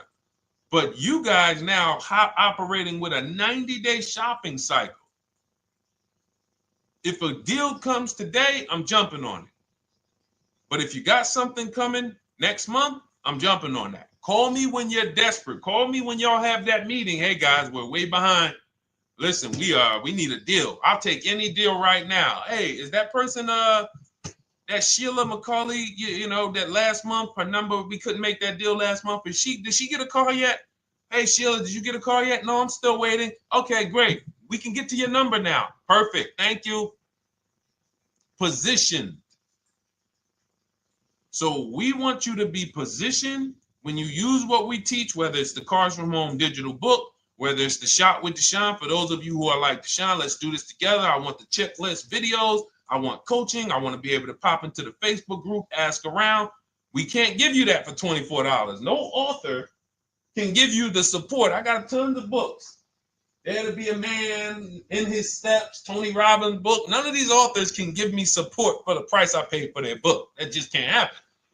But some of you are like, you know what? This is a big investment. I want to make sure I have access to, you know, systems for life. That's the Shop with Deshone done for you video checklist. And then you got coaching direct with me in our Zoom calls every first and third Wednesday. Twice a month we do. And then we got our private Facebook group with 1,600 people. And then some of them are sharp as me. I'm telling you, let's look at, you know, y'all know I brag about Rosalie. If you like Rosalie, if girl got 4 cars in within a year, you know. Her first car was the Infinity. She got her Infinity truck. And I was sharing her a lot last year when she got her Infinity QX60, but she recently shared that she got 3 vehicles. And hold on, where is she at? I just had her up. So this is the people that's in the group. Like, look, 3 vehicles. Big shout out to Deshone the Auto Advisor for making these incredible deals happen. 3 new leases for my sons with only first month's payment down. She got a Nissan Rogue, almost $37,000 vehicle, $399 a month, no money down. Mazda CX-30 Sport, $28,000 vehicle, $28,300, $339 a month. That's a 1.2% lease. And she got a Mazda CX-50 Premium Plus, $40,400 vehicle, $420 a month. 2 1% leases and a 1.2% lease. And the cherry on top, she says, I sold 2 leases. Some of you don't even know you could sell a lease. She said, I sold 2 leases. She had equity. Now, not every lease has equity. But if 8 out of 10 leases don't have equity, then 2 out of 10 do. So if you've just been dropping your leases off at the dealership, hey, here's my old lease. Let me get the new one. Hey, here's my old lease. And you have not assessed the equity. Could there be equity in it? Imagine how much money you've left on the table. Imagine how much, wow, I didn't even know you could sell leases. She sold 2 leases, 2 2021 Elantras, walked away with $6,737 in equity. Deshone, I could not have done this without you. Your program is a game changer. So this is what we want.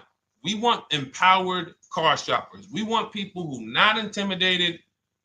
I don't care what this market does, whether I need a new car, used car, whether I got bad credit, whether I'm a high mileage driver, it does not matter. We have strategies to make sure you are going to win in this market or any market. Does not matter. Okay? So, for those of you who don't know, the whole show was sponsored by my new digital book. It's called Cars from Home, 7 Steps to Saving Time, Money, and Avoiding Dealerships. It's 5-star rated. Thank you to everyone who's rated it, reviewed it. It has everything we teach in a step-by-step format. It's normally $97, but as part of our welcome offer, you can get yours for $24 in my TikTok bio, in my Instagram bio. Click that website. It's the carsfromhometoolkit.com. Or we have a link for you guys in the YouTube comments, in the Facebook comments, and you just click the $24 welcome offer, good for 30 minutes. And for those of you who have different learning styles, or if you just want some free advice, we have some links in there for you as well. Whether you are a do-it-yourself type, whether you are do-it-with-me type Deshone, or whether Deshone, I think I qualify for that done-for-you shopping, where I can relax at home and you guys go do that work. Or like I said, you want the free advice, just start with our cheat sheets and you can go from there. Whatever is right for you, you get it done. We just want to move you from anxiety, from, oh, I don't know what to say, from watching people online who call dealers and negotiate. Hey, take off $5,000 so I can have a viral video. And now you're talking to an 80% dealer. So the 80% dealer has the $5,000 to take off. So you look like, hey, yeah, see, I just got them to take off $5,000. We don't negotiate with dealers with fake fees.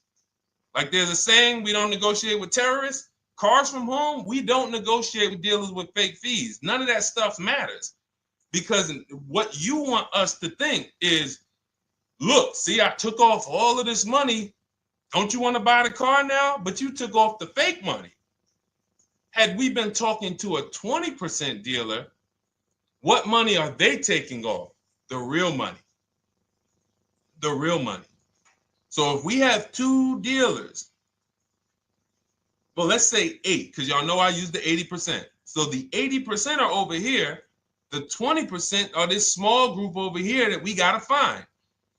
Now, the 80% are starting so high that when they take off all the money, it's fake money. We marked up our cars. We got platinum kits on them. We got the Hertz service plans on them, and the Simonized kit and the low, all of that stuff. Okay, so yeah, we done took off 5,000 for you, but 4,000 of it was fake. Meanwhile, this 20%, they don't have the fake. So when they take off 4,000, it's real 4,000. And we over here talking to these people. Hey, take off all that fake money. See, guys, you can do this too. So listen, we bidding is the way to go. You cannot negotiate your way to a below market deal, but you can get bids and it will make your life easier. You'll start to enjoy your car shopping. You'll start to feel like you're empowered. You're the prize. Someone won your business. They won your loan. They won the opportunity to buy your car.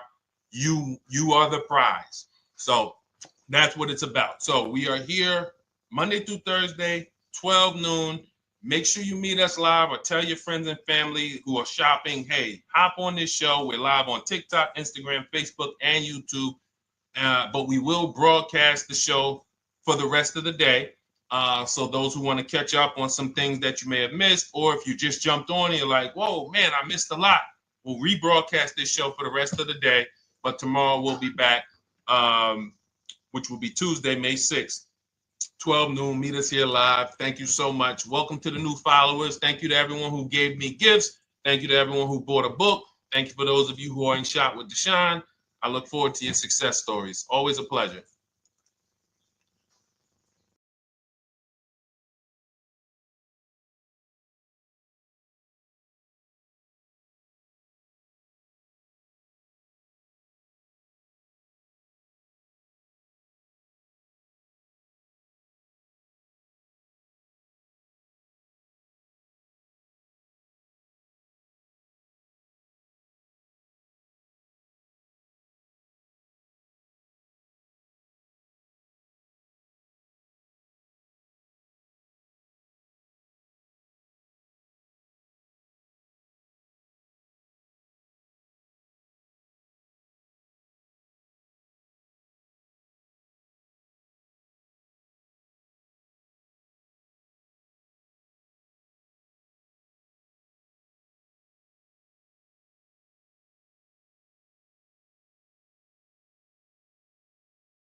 And welcome to our Tuesday, May 6th live. We do these live streams at 12 noon, Monday through Thursday. I am your host, Deshone the Auto Advisor. And for those of you who've never met me, I have devoted the last 4 years to teaching people how to get the best deals on cars, and to learn all the mistakes that the industry, the car industry, would love for you to continue making, because they make a lot of money when you make mistakes. And so what we do here is we really just do questions and answers. I will teach on various topics that I feel are widely misunderstood, like the subject of leasing. And some of you who are new here, if you've never been here before, could you type a 1 in the chat if this is your first time on a stream? We do these streams about 60 to 90 minutes. And if you're going to get the most out of them, we just ask that you lock in, that you focus, because we will be talking about $1,000 mistakes. Nothing here that we'll be talking about over the next 60 to 90 minutes is hundreds of dollars. You know, I'm not looking to, have you spend some time with me on a Tuesday to talk about how to save hundreds of dollars. No offense, I'm sure that's important to some people, but we are here to talk about things that are affecting your bank account by the thousands every year. And so if you got some time, I would love for you to hit the like button, like wherever you are, and let's just tap in. You can start to type your questions. This whole stream is sponsored by my new digital book. It's called Cars from Home, 7 Steps to Saving Time, Money, and Avoiding Dealerships. It's a digital book. It's 5-star rated. Thank you to everyone who's rated the book and reviewed it. And it's normally $97, but for the next 30 minutes while you're watching, you can grab your copy for 75% off. That's our welcome offer. We always like to reward people for taking action. So you can get your copy for $24 instead of $97.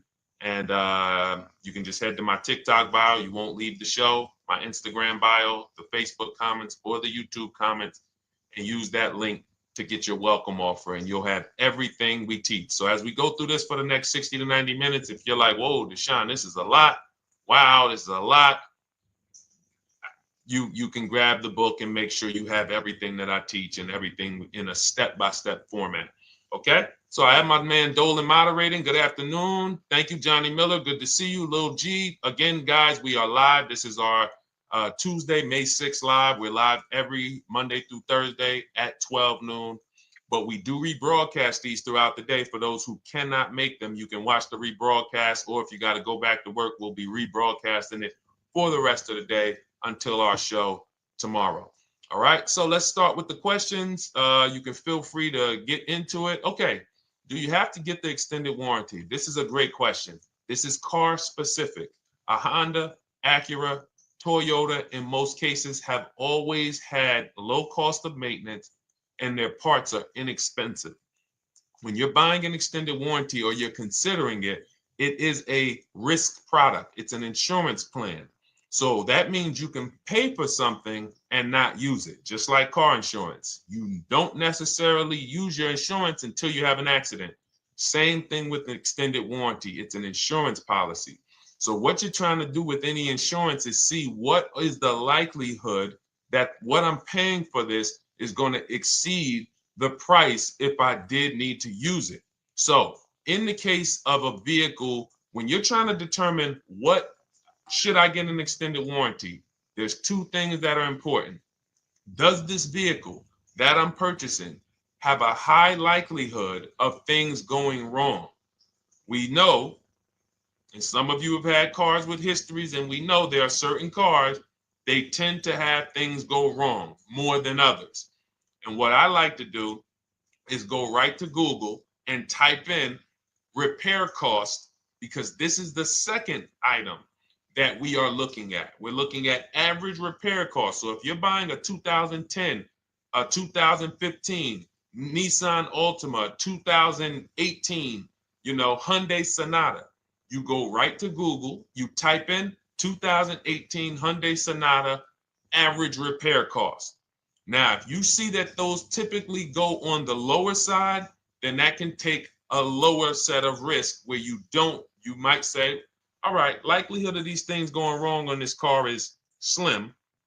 But if you see that the repair cost is on the mid to higher side, that's shifting more risk to if something goes wrong, the cost for you to pay for it out of pocket will probably exceed the warranty.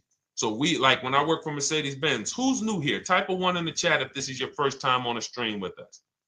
First time you've ever been here, type a 1 in the chat. First time. What's up, William? What's up, DJ Ant Nice? Good to see you. Maggie, good to see you. Enrique, good to see you. Miko, good to see you. Tetra Washington, good to see you. Jan, good to see you. Claire Clairvoyant, good name. First time, if this is your first time, just type ones in the chat so I know. I don't want to assume anyone knows who the heck I am and what my experience is. Daniel Thompson on Facebook, great to see you.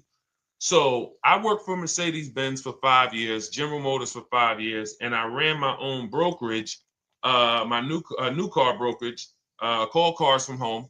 I started it in 2016.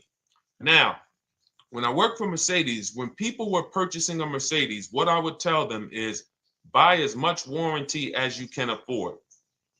Buy as much warranty as you can afford, because I knew that when something breaks on a Mercedes, nothing's under $1,000, and typically it's $2,000-$3,000. So a $4,000 warranty on a Mercedes-Benz is usually worth every dime.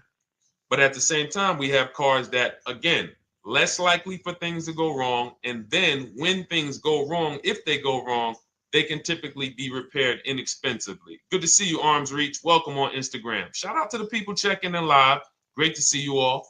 So that's how you're measuring extended warranties. You don't want to get an extended warranty on a vehicle that has a low cost of repair and a low likelihood of things going wrong. You can then take your money, put a little bit to the side, have a little emergency fund, that same $3,500 that you would have put into the warranty, or $2,500, you put that to the side over the course of a year, 2 years, put $100 a month to the side, and then have that be your cushion just in case things go wrong. It's better for you to have that money in your bank account, and if things go wrong, you take it to your mechanic.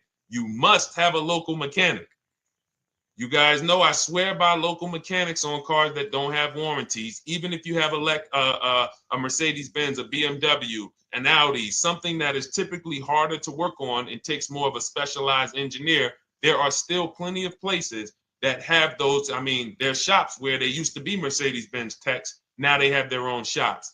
This is who you want, because their cost, their labor is going to be probably 1/3 of what a dealership is going to be. So these are the resources that, again, keep more money in our pocket while getting us the same level of service and experience. Okay, great question. Welcome, Uncle Nene. Good to see you. Uncle Nene. All right, listen. Nicole, good to see you. All right, Dolan, you can pull up the next question. Feel free to start typing your questions. And as we get more questions in, we'll try to get to all of them. You guys know we're not always able to, but we do try to get to all of them. How do I shop around for the best lease deal without affecting my credit? Well, first of all, you're talking to someone who's, just so you know, I've taught thousands of people to lease. I've gotten 7 leases. Now, when we look at what we are doing with a lease, first, we have to consider how we want the information presented to us. We are not letting dealers tell us how they're going to quote us.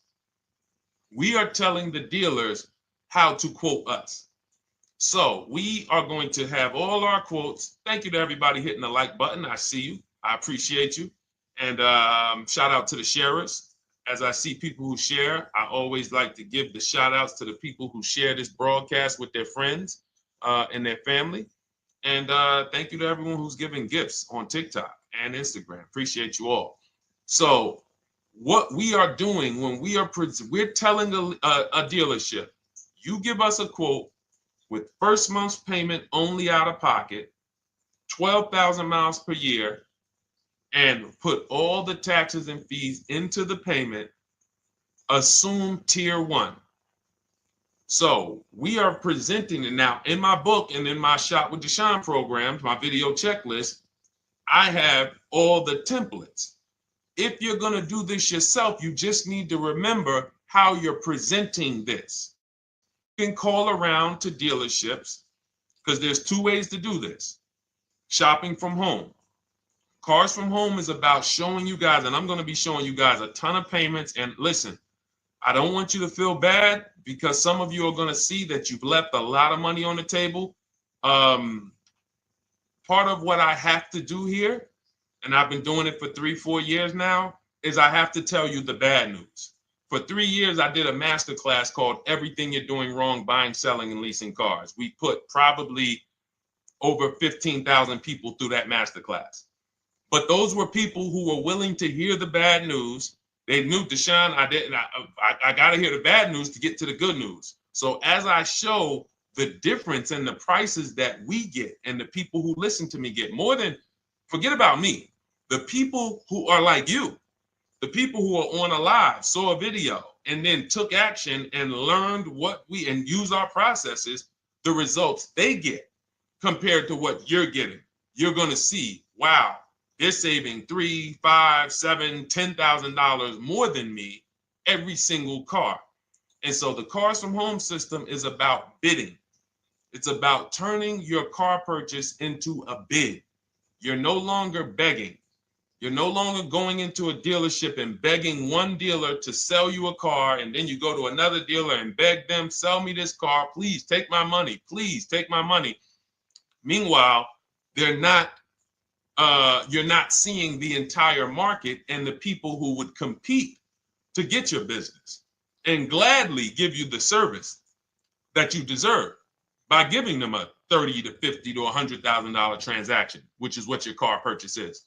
So now so the big thing to understand right off the top is, now I need to learn this bidding. I need to learn to get multiple offers. So you can do this by phone. You want to do this by phone, you can call around, but you must give them that information in order for you to compare the deals the right way. Lynette, good to see you. Christina, good to see you. Melvin, good to see you checking in. Rudolph, I see you. Once you actually give them that information, 12,000 miles per year, first month's payment only, due at signing, taxes and fees in the payment, assume tier one. I want the tier one offer. Even if you think I not qualify. Now, if you got a credit score above 670, all your FICO scores, most of you will qualify for most tier one leases. So you want to see, what does this look like as I get my offers? Once you get your offers in this format, you can use the 1% rule as the gauge. The 1% rule is been around for more than 20 years. Everyone who leases and who's savvy, we understood if your lease payment is 1% of the MSRP or less, you stole the car. That includes taxes, that includes fees. You're still in the car.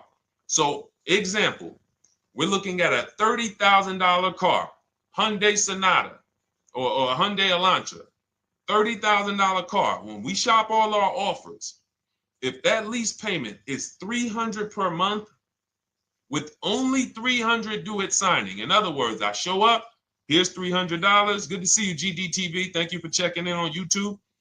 Once I give you that $300, that's my payment for the next 35 months.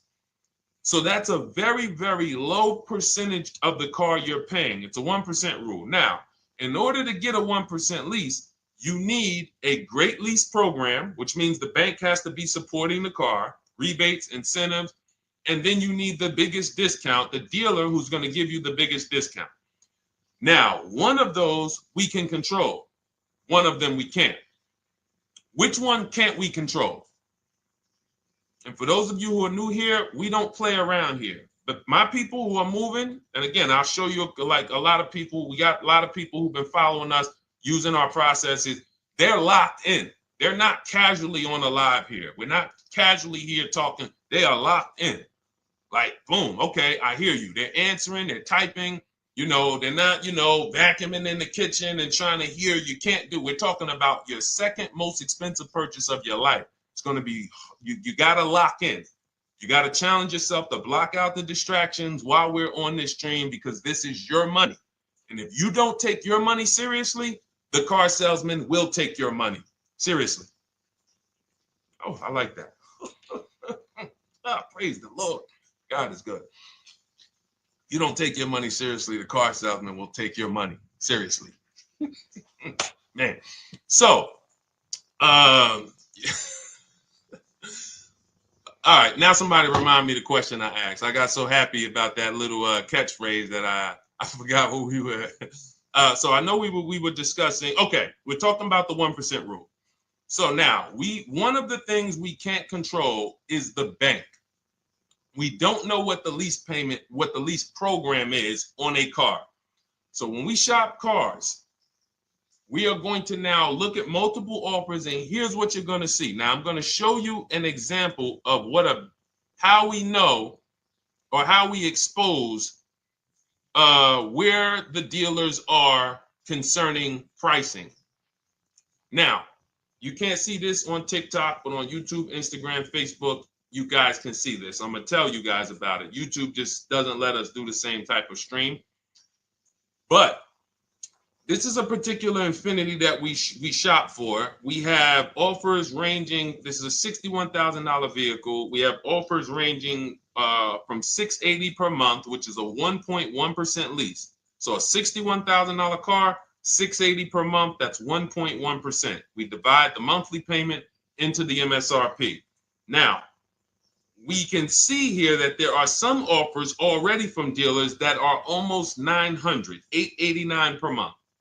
$889 per month, $873 per month. So now when we look and we say, whoa, how can we have we have all these dealers have the exact same car, yet one of them is $200 per month higher than another dealer. Exactly. We call them the 80%. The 80%, even after back and forth, even after, hey, we'll take off some money. All right, we'll drop the payment $50 a month. Their offer is still so high. It's a horrible deal. Now, why would they offer this? And this is consistent. So I don't want y'all thinking, well, the dealers that I walk into, they're different, Deshone. They take off more money. It does not matter what you think. If you don't have the market reports, if you don't know how to get multiple offers so that you can see, we do this all around the country. We have students all around the country in Cars from Home. We have people we shop for. We have over 13,000 books sold now. Like, we have lots of data to prove this. 80% of dealers are going to be overpriced. This is another particular deal on a Toyota, a market report. And you guys can see that the out-the-door prices here, list price, $32,000. Out the door price with taxes and fees, $38,000. That means that dealer is charging all types of fees on top of their price. The $39,000 MSRP. Look at line number 3. $39,000. Out the door price is $41,000. We can see $39,000 out the door includes taxes, includes all the fees. So we can see that these out the door prices in the left, in the right column, are way higher than the MSRP. $35,798. Out the door price is $39,700. But look at the green. Look at the green. This is what we call, we found the dealer at this time who wanted to win the bid. They wanted to win the bid. They needed the car sold. This is a rotation. We don't say to them, wow, they won the bid one time, so they must win the bid all the time. No dealer can win the bid all the time, or they'll be out of business. But in this particular case, at this particular time, for this particular client, this dealer said, we're going to sell this car for that's $35,500, and out the door with taxes and all the fees, $34,994. That is a over $4,000 discount off this vehicle. When all the other dealers are, not only are they not giving you a discount, they're charging over list. And they might come and say, all right, we'll take off $500. We'll take off $1,000. We'll take off $1,500.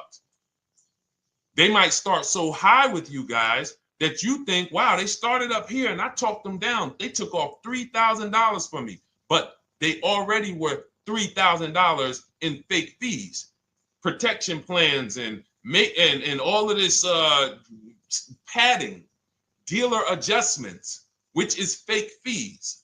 So whenever they say, because the dealer gets a minimum of a 6% profit margin, from list to invoice, we have profit. From invoice to holdback to triple net, we have money. That's all the profit margin. On top of that, when we add a dealer adjustment, what we're saying is we're going to sell this car to someone who does not have the skills to find our competition. And they're going to come in, and if we got to take off $2,000 to make them think they won, this is what we're going to do. But what we do here, what people like Brian is going to do, look, just finalize my first ever lease using your system, 2025 Honda HRV, $30,000 vehicle, $395 a month payment. no money down. His initial quote was $434. He ended up using our calculator, which we have in our book and in our program. If we put all our offers into that calculator, it tells us what to counter. He gets that offer for $395. That's his deal. We look at somebody like, Wendell. Look, thank you. It's the least I can say for your book, Cars from Home. We're still in the middle of the process. Just sold our car today, like 10 minutes ago, for 30% above value. Why? Because he got bids. Look, using the insights from your book. I've read the book multiple times and told many people about it because it's that good. It's so intuitive and insightful. We'll be moving to the next step soon, and I'll write again. So now you heard him say we're moving to the next step soon. Step 2 in my book is the equity assessment. That's when we get bids for the car we have. We get bids. You're going to go to, listen, you should never be trading your cars in. Let me ask you all a question. Do we get the most money for you name me one thing that we get the most money for that thing trading it. Name me one thing. If I had this iPhone, do I get more money trading that iPhone in for another phone, or do I get more money listing it online and selling it to whoever will pay the most? Trading or selling?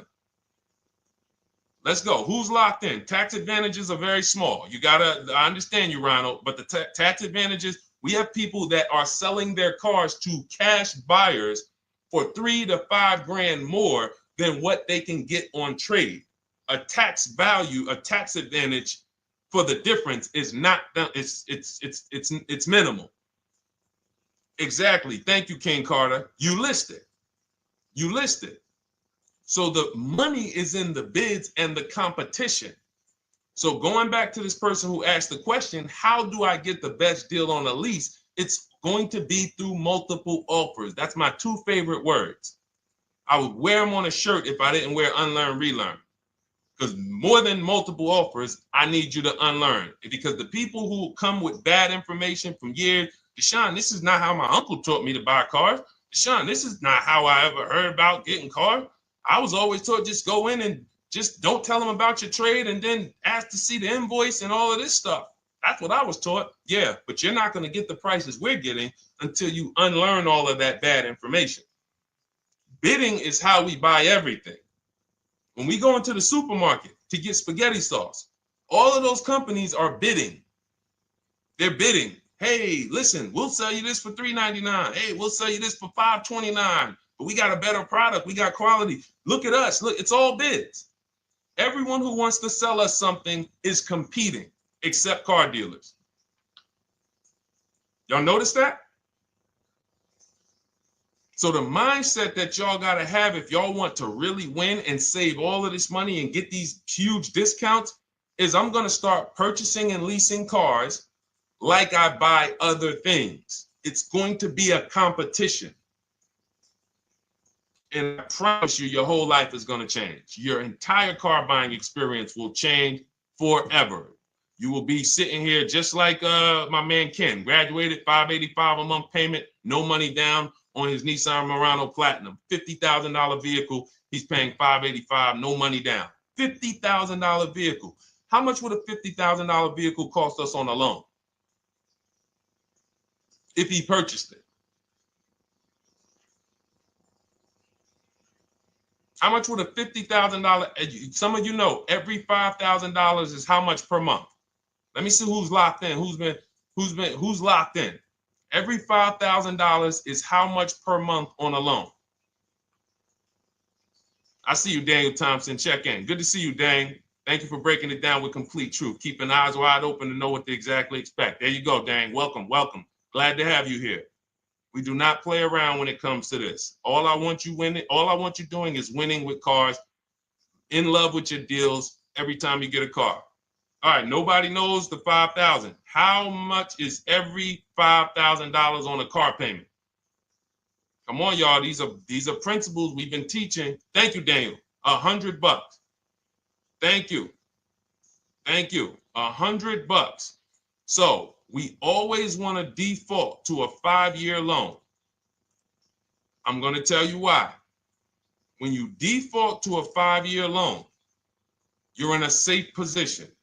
Now, defaulting to a 5-year loan means when I look at a $20,000 car, I'm thinking $400 per month.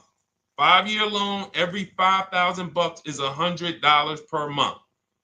If worst case scenario, I'm trying to get a little bit more car, then I'll go to a 6-year loan, but that's the max. I'm not going past a 6-year loan on a car. That's like going to a 40-year mortgage on a house. They're available. It's not a good idea. So when we look at these, you say to yourself, wow, a $50,000 car, that should cost him, if he did no, remember, this is a no money down deal. We're just looking at how much money we're putting in these cars.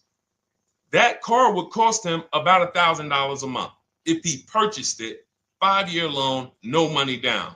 Which is why when people purchase their cars, what do they typically do? Come up with a ton of money, 10 grand, 15 grand, 20 grand, because they're going to pay into that car to try to lower that payment, because that payment. But some of us who don't have the down payment, we're financing most or all of the car. But here's the thing. I don't want you to feel bad if you're one of those people who like Deshone. I really don't be having those down payments of 10 grand, 15 grand, but I want to drive something quality. Exactly, I hear you. Here's the bad part about the people who are putting 15 grand down on their cars, but they're breaking the 8-year rule. This is what we call in Cars from Home and everything I teach. The most important question is how many years are you going to keep this next car? If it's not 8, then we don't purchase those cars, because here's what happens with people who go into their bank account, slap $15,000 down in a car, and don't keep the cars 8 years. And if anybody's willing to be honest, they will confirm this right here on the stream. When they go to replace that car in 3 years or 4 years, they literally have a little bit of equity. Maybe they're just breaking even. They're not getting that 15 grand back. It's gone. It's gone. Anyone who puts 10 grand down on a car and then comes back in 3 years, 4 years, all right, I had the car 4 years, 5, listen, I'm going to switch this thing up. They still have a payment. They are barely breaking even. Meanwhile, their payment was 400 or 500, almost double what it would have been if they leased a car, got a below market lease, and they drove a car, no warranty after 3 years. They're driving an inferior product. So if it sounds like I'm here to destroy people from purchasing who are not keeping their cars long term, that is the goal. Because as long as you are buying cars that you're not keeping 8 years, and you buy them, you turn around and you replace them, you are going to continue to spend way more money than people getting below market leases like Ken and like a lot of other people I'm going to show you on the stream. Lots of other people. Look, dealer American Senior Benefits Plan. He's enrolled with us under his company name. Dealer MSRP on this car was $36,300. 2025 Kia Sport X line. MSR boom 561. Monthly payment is $400. Use the system back and forth. Got $400 a month on a 2025 $36,000 car. Once we put our taxes and fees in that would be a $700+ payment. $700 payment. He's paying $400. And y'all wonder why people are losing cars. $300 more per month to drive the same car? It's ridiculous.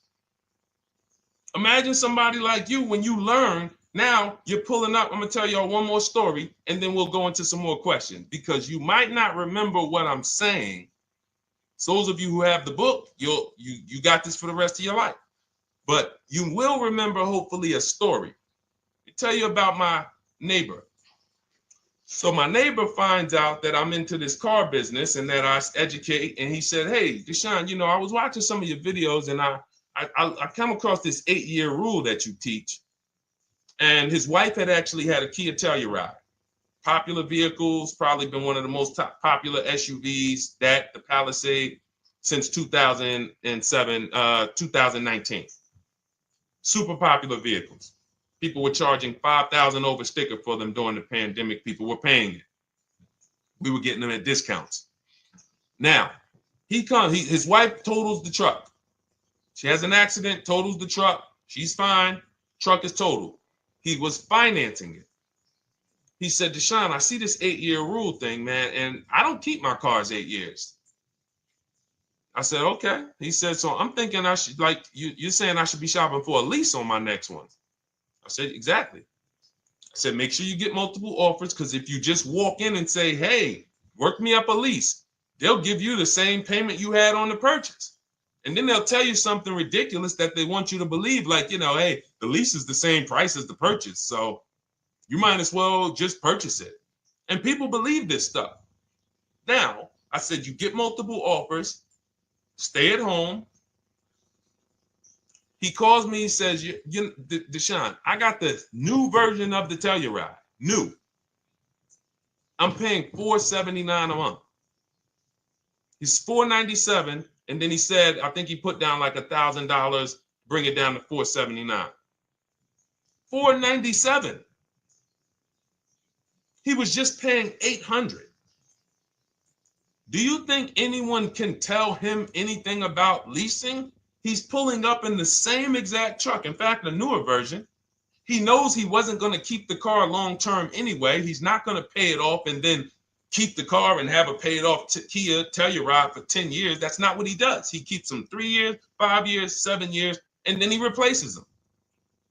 So why is he paying $800 a month for years, no warranty, when he could be driving brand new ones for $497 a month, problem free? But as I said, some people are determined to pay more. But the people who, once you get this leasing thing, if you're not keeping your cars, it will change your life. Now, again, I got a car I'm purchasing, we're keeping it. Anything you are buying, keeping 8 years, forget about leasing. It shouldn't be a thing. Who keeps their cars more than 8 years? Let us know. You're an 8+ year person, let us know. In fact, I don't even want to ask, who has a car right now that they've had more than 8 years? And then we'll answer. I want to get Kathy's question too. And then let's get some purchase questions. Let's get some used car questions. Let's get some bank financing questions. We do it all here. But one of the most misunderstood subjects is this leasing thing, and it is costing you guys thousands of dollars every year. And you're driving old cars with no warranties, paying high payments on them because somebody told you you should be purchasing cars. I'm here to tell you they owe you money. They owe you money. All right?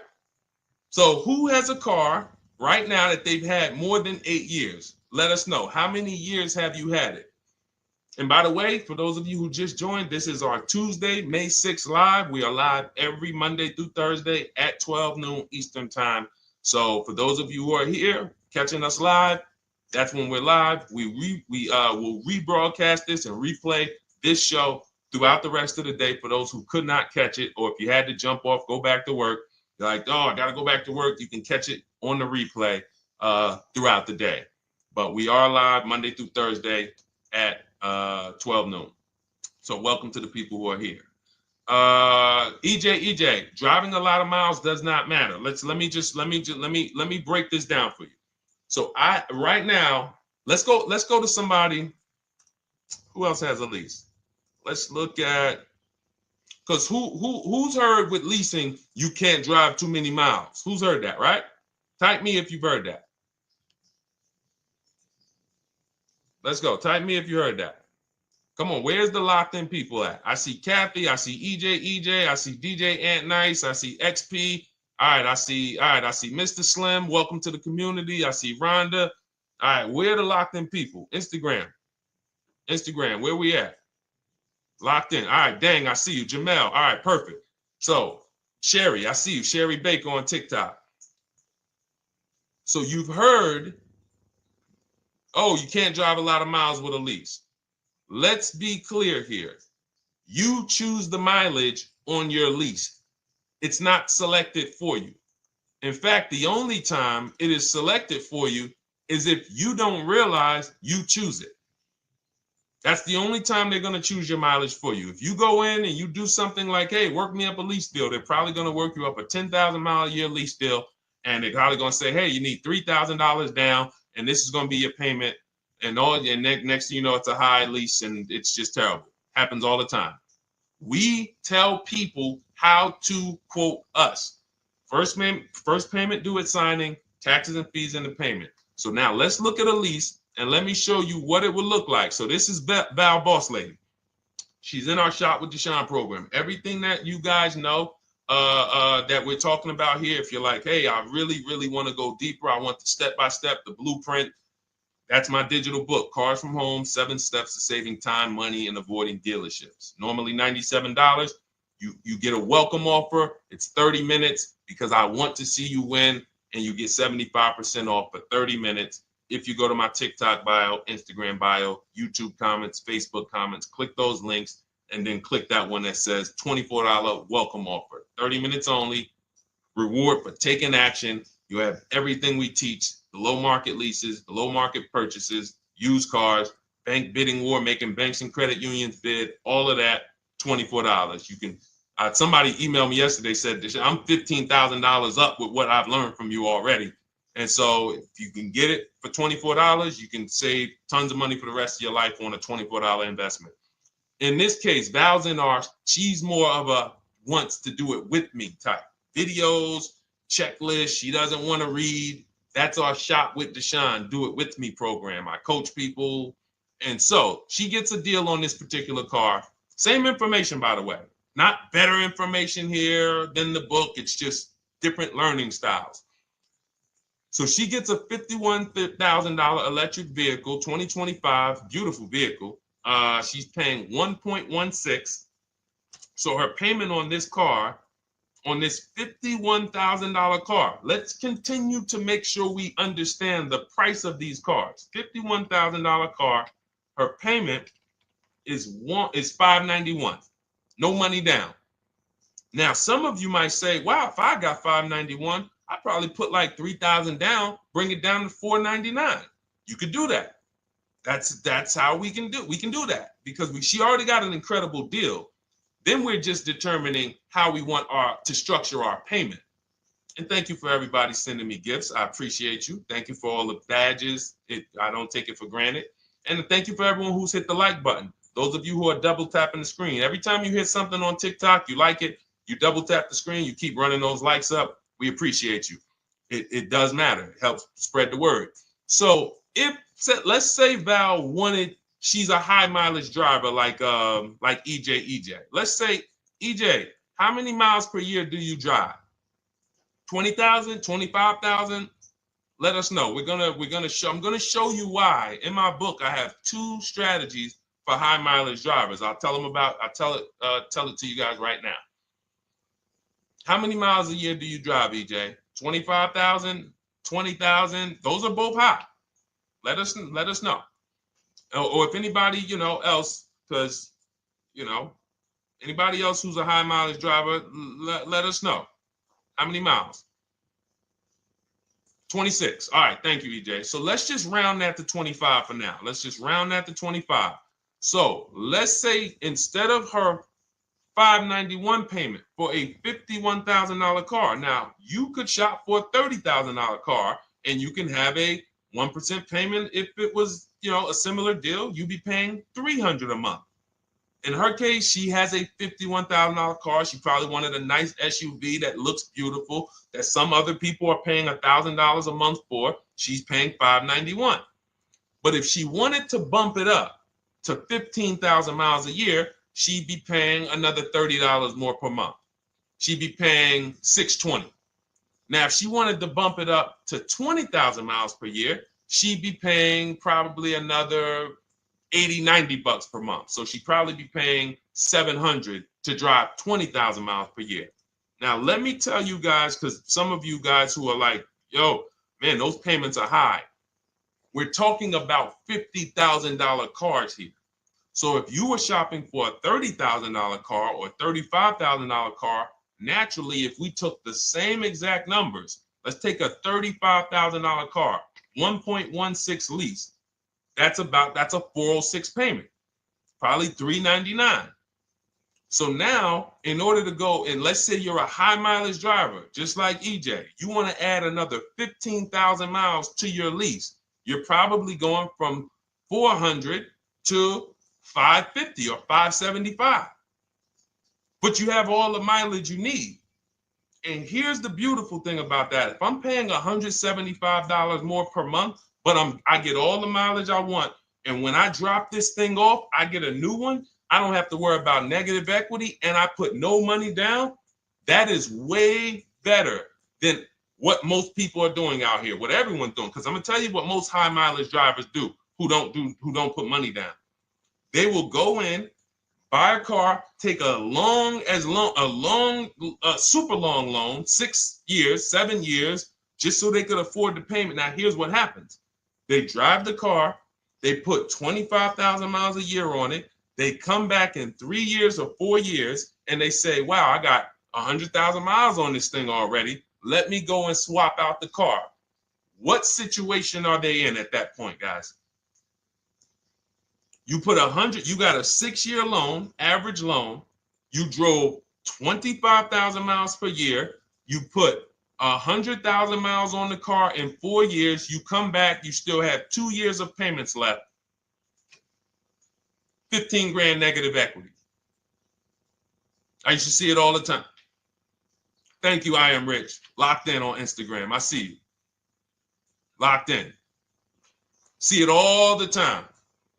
Every car salesman who has dealt with a normal 25,000 mile high mileage driver that does not keep their cars sees it all the time. They come in, yo, man, what you do for a living? Man, yeah, I do DoorDash, I do Uber. Oh man, I work in sales. You know, I'm on the road a lot. You know, I'm here. You know, all right, I want to replace this thing. I got like 110,000 on it. Okay, you still got a loan on it? Yeah. All right, we already know you got negative equity. Then we appraise the car. All right, the car's worth like 7,000. How much you owe? Man, you owe 19,000. All right, well, what can I do? Can you get me into something? Roll that loss all the way over. On top of that, you finance the car, so your payment is high. You finance the whole car, so you're paying a high payment compared to if you had leased, just literally shop for your leases, added your miles to the lease that you needed. You're paying $175 more per month. You got a brand new car. And I'm going to tell you, I did not make this up. I learned this from someone. A lot of what I'm teaching you, I learned from my clients when I was in the dealership. This guy, I worked at Hyundai for six weeks. Man, this dealership, the owners got indicted. I got out of there.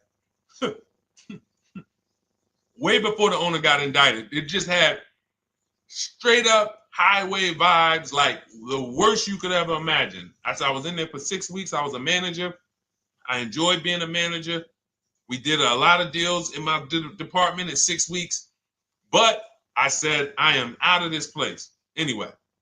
But I learned something very valuable there. We had a client a customer was returning his lease on his Hyundai Sonata. Guy comes and I'm grounding the lease. I'm doing the paperwork for him. He has 72,000 miles on the car. 72,000 miles. I said, how the heck? I said, you lease this? He said, yeah, I always lease. That's all I do. He said, I used to buy my cars every single time I came. I had to put large down payments, 10 grand, and then I'm still having negative equity when I come to trade it in. I'm having high payments. It's ridiculous. I looked at his payment, and let's say the average payment for a good deal on a Sonata at that time was $300, $325, whatever it was. He was only paying like $550. He was only paying like $150, $175 more per month. He had a 25,000 mile a year lease. And that's what he did. I drive these cars. I'm on the road. Boom, boom, boom. I change my tires. I do my maintenance. 3 years. It's a fixed cost. There's no variable cost. I don't have any surprises. I'm not getting hit with a negative equity bill that I got to transfer, which means when I transfer my negative equity, I get less car on the next transaction.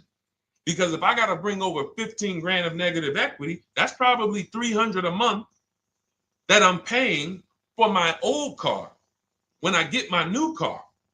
So if my new car was 400 a month, but my negative equity is another 300 a month, I'm getting less car for my money because now I got to take all those losses and bring them over to my new car. This is high mileage drivers and people who don't understand leasing.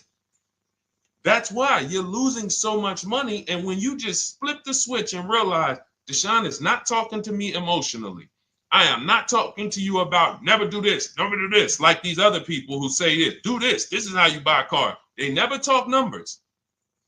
Y'all notice that? You notice that, right? You never hear them talk numbers. It's always never do this, always do this. This is the worst way to do this. This is the most expensive way to do this. This costs you the most money. They never talk numbers, though. That's why everything I do is to show you the numbers.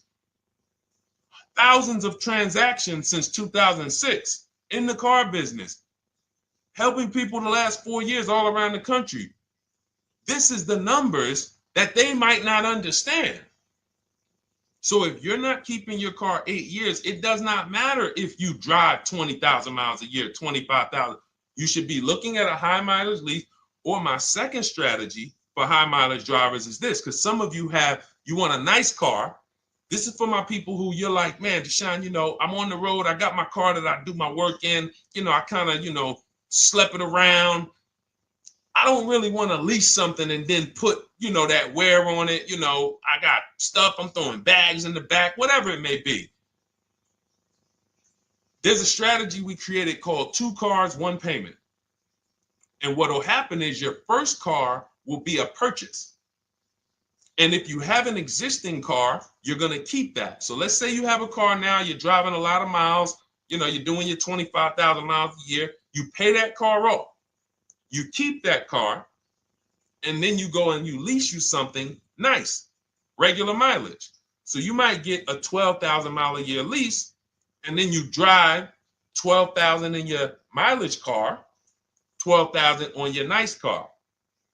Because some people are like, I want a car that I could, when I need to go somewhere nice, this is what I want to drive. When I'm with my family, this is what I want to drive. But when I go to work 5 days a week, I'm going to drive my mileage car, 3 or 4 of those days, and then I'll take the lease maybe 1 of those days, and I'm splitting the mileage. You still have 1 payment. It's low. And then every couple years, you replace the mileage car or you replace the lease car, and depending on when the lease is up. But you want to keep that, and that mileage car should be something that will last.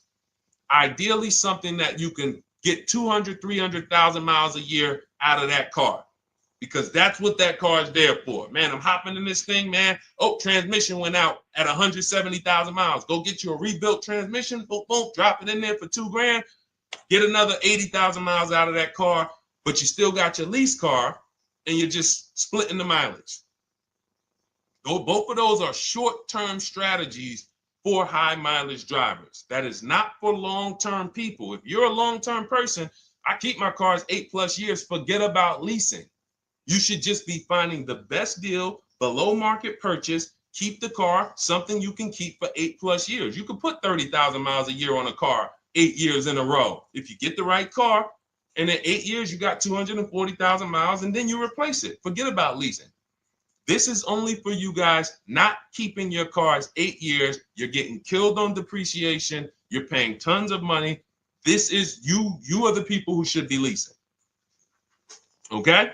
So everything we're talking about this is the Cars from Home system. We teach this. I'm not freestyling this. This is in my book, digital book, Cars from Home, 7 Steps to Saving Time, Money, and Avoiding Dealerships. We have two strategies for high mileage short-term drivers, 1 strategy for high mileage long-term drivers.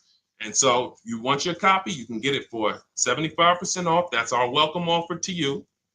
As a 30 minutes welcome. Thanks for being here. I want to reward you. If you want everything we teach in a step-by-step way, go grab your digital copy. It's in my TikTok bio. It's in my Instagram bio. Click those links. We also got a link in the YouTube comments and the Facebook comments. Grab your copy. And make sure as soon as you purchase, screenshot the thank you page. You're going to see thank you for your purchase. screenshot this page because it has my support team's email on there. And then there's a link for you to open the book right there. You can save it right to your computer or right to your phone.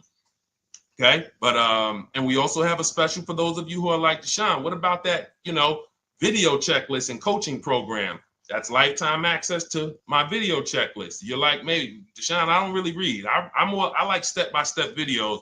And also, I want to be in your Facebook group. We have 1,600 people before you that are in that group, 2,300 people that are shopping with us that have a lifetime access to our video checklist. We have a $200 special for that welcome offer. And so I'm always about rewarding people for taking action with a special offer. It's limited time though. And so get in where you fit in.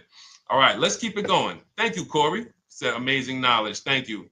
And I'm glad I saw somebody said that's a great idea with the 2 cars. Thank you. It's a great idea. All right. You've convinced me to lease my next vehicle. Awesome. Awesome. Does your service shop for lease terms on the car? Absolutely. If you qualify for done for you, that means you just want to relax. That means we only shop for new cars and leases for people, new purchases and leases. And you have to have a FICO score over 670. But yes, here is a market report that we prepared for a client. Let me put on do not disturb. Here's a market report we prepared for a client. Okay, so I showed you that that's an affinity. We didn't even finish that. We had just started for this client. But this is, do I have one here? No. Do I have a lease market report here? Yeah, right here. So that's an example of what a Kia, this is a particular Kia lease where their best offer was a 1.27 offer. Now, here's how you know you found the bottom of the market. And again, whether you're using the book or whether you're calling around, again, you can call around to do this. The key is not going into dealerships. You cannot do this going in. Once you get your offers, you know you found the bottom when your best offer is between $150 to $200 less per month than your worst offer. And if you're purchasing, you should see a spread of between $3,000 and $5,000 minimum between your best offer and your worst offer. That's when you know you've shopped correctly. Because until you find the 80% dealers, you have not shopped correctly. If you're like Deshone, these prices still seem close. You have not found, you're talking to the 80%. You haven't found the 20% yet. Because the 20% is going to be that $3,000 to $5,000 less than the 80%. That is just the numbers. That's the way it works. So yes, so when some cars you're going to see that the lease program won't allow for a 1.1% lease. The best offer, like, we've shopped Hyundai Palisades for years. And I got my dad one back in November. And his best offer is like around 1.3, 1.28. That's the best I've ever seen on a Palisade. I've never seen a 1.1 on a Palisade. I've had people in our Charles. Some of you know I posted pictures of him when he got his Palisade last year. We clear out the old pictures because we got a bunch of new people with 2025. So we're not going to sit here and talk about 2024s anymore. We got Ken, we got Melissa, we got Sheree, we got a bunch of new people, just Ralph. We're not going to, but I do remember posting Charles who got his Palisade and he's like, he shopped, used the system, got his multiple offers. Best deal was 1.3. So that's where it comes in at because of the lease program. That dealer is already taken off to win the bid, probably taking off $5-6 grand. But if they don't have more rebates and more incentives and then it's not going to lead to a 1% lease. So the 1% leases come from major incentives. Maybe sometimes they have too many of the vehicles. They want to move them. Lots of bank support. But what I tell you is you should be looking for between 1.25 and 1.5. That's how you should budget for a lease, between 1.25 and 1.5. That's a great deal. And if it has a really aggressive lease program, once you get your bids, you're going to see it fall under the 1.25. You see it fall into 1.1, 1.2. but we don't know what the lease program will be until after we shop for that vehicle. Okay? So yes, absolutely. It's an empowering way to shop.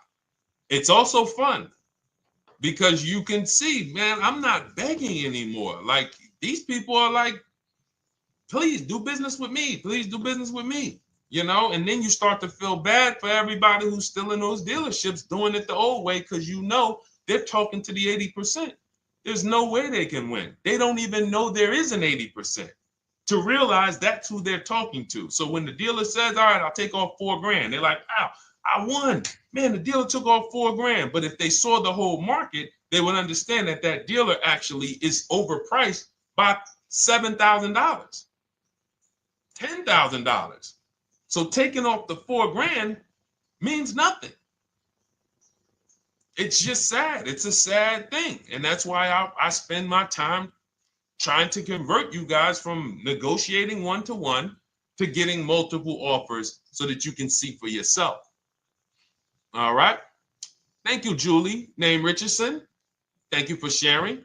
XP got the number 2 gifted badge. Forgive me because I don't really know what that means, but I just know that's what it's saying. So I appreciate it. Thank you, Corey22. Sherry Baker, thank you so much.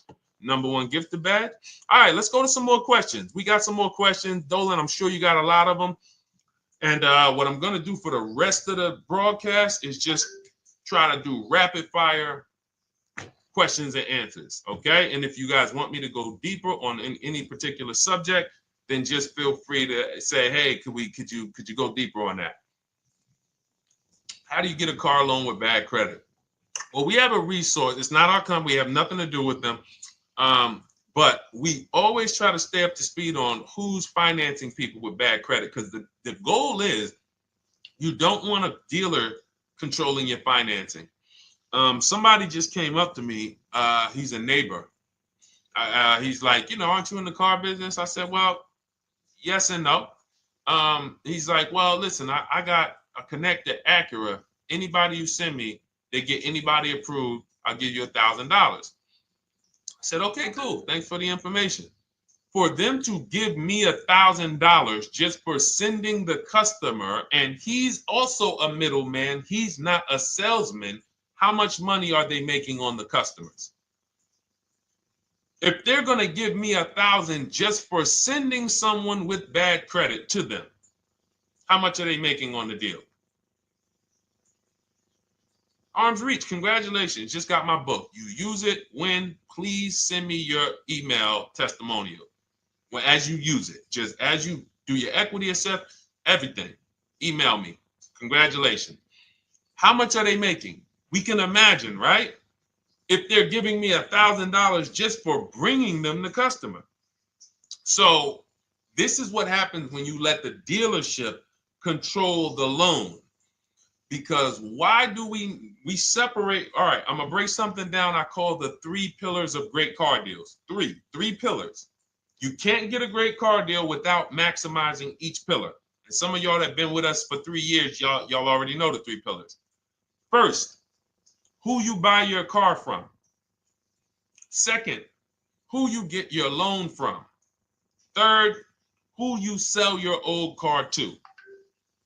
That's 3 separate transactions. The car business has trained you guys to give them all 3. All 3. The car business has trained you guys to give them 3 transactions. Anytime you purchase the car, who's done this? Be honest. Purchased the car from a dealership, sold them your old car, in which case you call it a trade, and they got you your loan. Who's done this? 3 transactions in one. Why do we know these are 3 transactions? One, there's competition. People want to buy your car. It's okay, Corey. That's that. Thank you for being honest. That's how we change. The reason why we know that these are 3 transactions because there's people who want to compete in every one of them. There are people who want to buy your car. That's why step 2 in our book, we never trade. We get offers from CarMax, Driveway, Carvana, AutoNation, Car Gurus, Kelly's Blue Book Instant Cash Offer. It's a bid. We just had someone sell their lease. Miss Hickman, she sold her lease, made $4,700 selling her lease. CarMax won the bid. Drove the car for 3 years, had equity. She dropped her lease off. They gave her $4,700. Won the bid. That's one pillar. Second, who I'm going to get my loan from if I'm getting a loan. Those of you who are paying cash or leasing, this is not a pillar. But we need to bid out our loan. We had a great talk yesterday on our show yesterday where I asked, who do you guys get your loans from? Most people said the bank, the credit union, the dealership. One person said the right answer, whoever gives me the best APR. That's the right answer. And then we have who we buy our car from. There's banks and credit unions that want to compete for our loan. There's multiple dealers who want to compete to sell us a car. So we can't get a great deal until we have bid out each pillar. And that's why when we have bad credit, if we let the dealer now control, this dealer has a car. We didn't bid out that car to find out, is it a great price? Now they're also giving me the loan and they're charging me 25%. We didn't bid that out to see, is that the best loan I could get, even with my bad credit? Is that the best loan I can get? So the key, what you want to do first if you have bad credit is I'm online looking for anyone who will finance me with bad credit separate from the dealer. I'm not going to Carvana.com and saying, hey, you can get a car with us you can get a loan with us as long as you buy a car from us. You're mixing the transactions. You're taking away my ability to get bids. I'm finding someone you should check out. There's a resource. Oh my goodness, what's the name of the company? It's in my book, but I want to give it to you. Goodness, it's slipping my mind right now. Send me an email or DM, because here's the thing. If you use just that part and get the loan funded, but you don't know how to bid out everything else and structure your transactions, and are you keeping the car 8 years? Because if you're not keeping the car 8 years and you're like, Deshone, I hear you talking about leasing. I'm not keeping my car 8 years, but my credit's not good. The only purpose, if you telling me that I could be driving brand new cars for cents on the dollar, but I don't qualify right now, this car that I'm going to get is to set me up. So I'm not going to get a $30,000 car. I'm going to get me a $12,000 car, $10,000 car, the cheapest car I can get a loan on, so I can establish a payment history. And once I establish a 2-year payment history, yeah, I'm going to drive a car less than what I could drive. I got the money. I could afford more than this. But you're not setting yourself up for the right transaction. You should be setting yourself up and saying, all right, I'm going to sacrifice with this car, drive something that I know this is not my ideal car, but I'm going to build 2 years of payment history. So when I go and I swap into my lease in 2 years, I'm out with a brand new car. I'm paying cents on the dollar, and I won. But it was a plan. It was a long-term plan. This is the second most expensive purchase of your life. You can win every single time, or you can lose and set yourself and your family back 5 to 10 grand each car or more. Every time you get a car, it's 5 to 10 grand more you're coming out of your family's bank account than what could have. Then you got the car breaking down. Now you got tow trucks, all because you don't have an actual plan you're rolling out.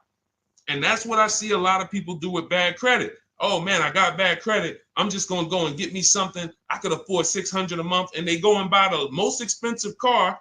But because 25% interest is on the loan, they're not getting the most car for their money. Now, 3 years down the road, they're going to pay the high payment, still have negative equity because the interest is so high. And then they go and swap and do it again. And because the payment's so high and the car is older, because they want something fancy, but they really can't get that because, again, the interest is high. That's eating into their budget. Now, they're going 3 years down the road. They missed 3 payments. They were late 3 times, so they're no closer to leasing. Credit's still bad. This is disaster. So if you're a long-term person, I break it down for you guys into two groups of people: long-term, short-term. Long-term high mileage driver, short-term high mileage driver, different plan. Long-term bad credit person, short-term bad credit person, different plan. If I'm a long-term person with bad credit, here's what I'm doing: finding the absolute best car I could find, getting bids, either new cars or used cars. We got the strategies for both.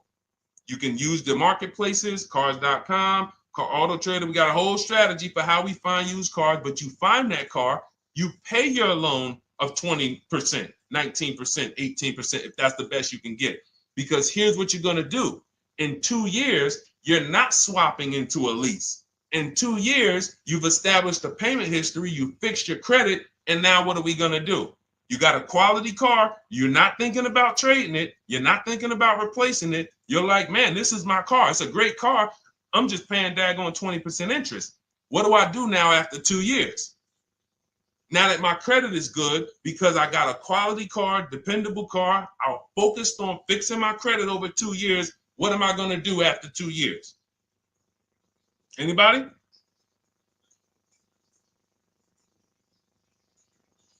Thank you, Arms Reach. Refinancing the car. Exactly.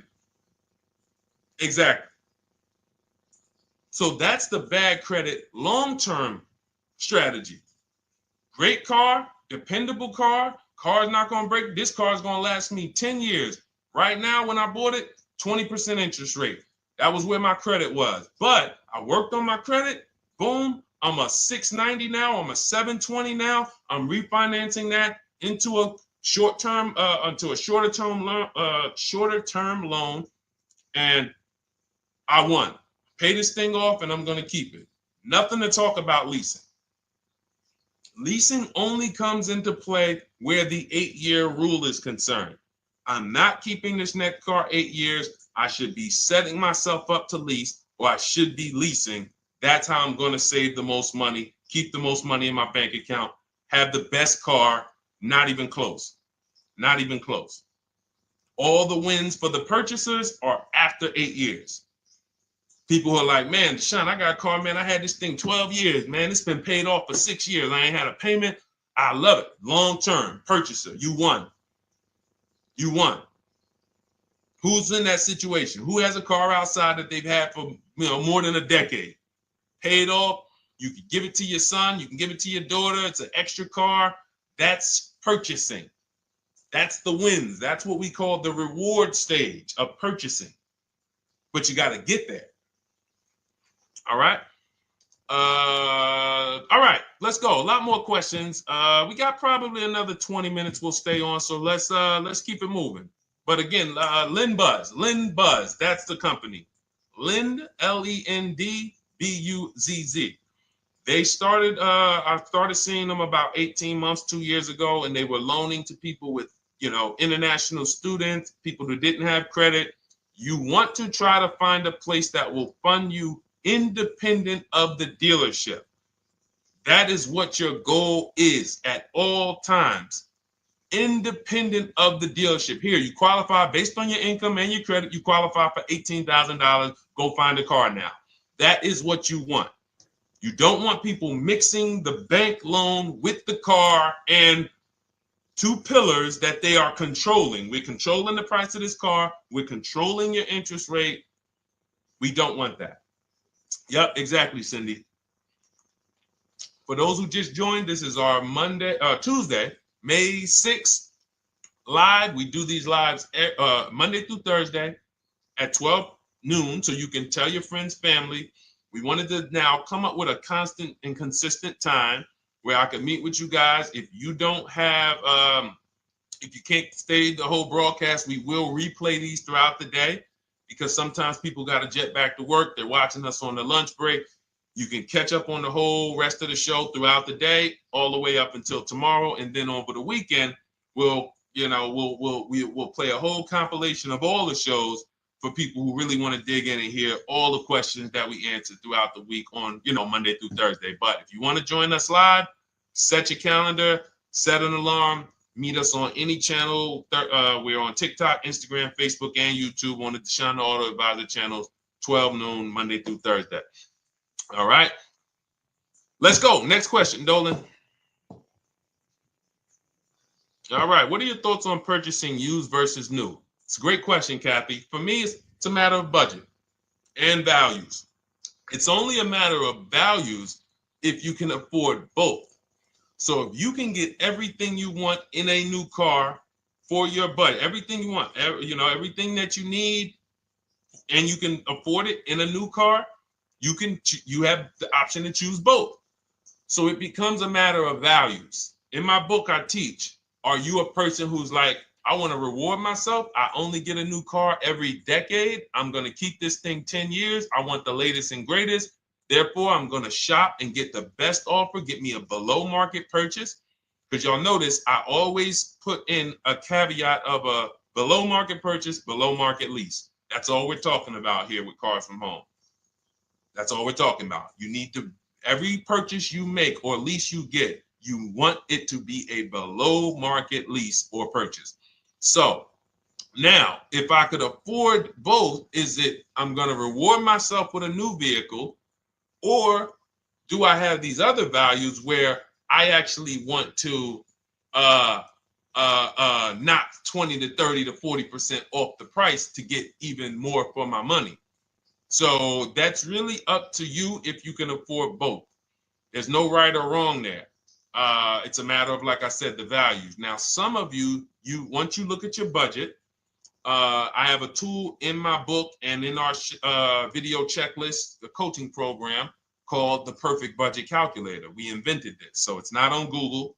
You'll hear a lot of the stuff, almost nothing we teach. You're like, if you ever go to look for it, the 8-year rule. No one talks about it. We created it. This is our intellectual property that we created to teach you guys to create these boundaries, the rule of 72 and the 10th birthday, 1.5% rule for overpaying for leases. These are all things that are absolutely proprietary to Cars from Home. But one of them is this Perfect Budget Calculator. Sometimes when we're factoring budgets with most calculators, they don't include fees that we know dealers have. And I'm talking about legitimate fees, tax, documentation fee, motor vehicles. So we're putting our budgets together, but we always get caught out there. Who's had that happen? You got it all figured out. You get to the dealership, you bought the car, and they're like, well, what are you going to do with the fees? Because you got $3,000 in taxes and fees. And you're like, oh, where'd that come from? Sometimes they're lying and sometimes it's legit. But none of these calculators factor in the fees and everything like that. So we created this Perfect Budget Calculator that does. But here's the thing. Once you find out what your budget is, even if you're budgeting with a normal calculator, just add a couple thousand to account for the taxes and the fees. But you might see, I can't get everything I want in a new car for this budget. Everything I need, I can't get for this $24,000, in which case I need to go and look for a pre-owned one. So that's why I said, in reference to your question, Kathy, what are my thoughts on purchasing used versus new? It's a matter of values and budget. Budget first, because budget will determine if you can afford both and get what you want. But if you can afford both and get what you want, then it's a matter of values. Okay? So again, everything we're going over is in my new digital book. It's called Cars from Home, 7 Steps to Saving Time, Money, and Avoiding Dealerships. It's 5-star rated. Thank you to everybody who has taken the time to rate it and review it on Goodreads.com. It means a lot. And we can't continue to get this information out without you guys. So we appreciate you. And you can get your copy instead of $97, you can get your copy for $24 as part of our welcome offer. So that's 75% off. If you go to my link in my TikTok bio, Instagram bio, the YouTube comments, and the Facebook comments, we have a link there for you guys. And you can grab it. It's a digital book, so you don't even have to wait. It'll be in your inbox by the time you jump off the stream. But make sure when you get it, you screenshot that thank you page, because it has my support team's email. Sometimes you may be rushing, you're trying to get back to the stream and you type your email in wrong. Also, as soon as you purchase, the link to open the book is right there. So it'll say open the book below. You can save it to your computer. but I would rather you get it for $24 than $97. Although we've sold a lot at $97 because people feel it's worth every dime. You're going to save thousands and thousands of dollars for the rest of your life using what's in the book. Your first transaction, you probably save $4,000 to $6,000 to $8,000 depending on the car. So $97 is great, but $24 is even better. All right. And for those of you who have a different learning style, you'll see in there, shop with Deshone. You're more of a do it with you person. Do it with me, Deshone. Okay.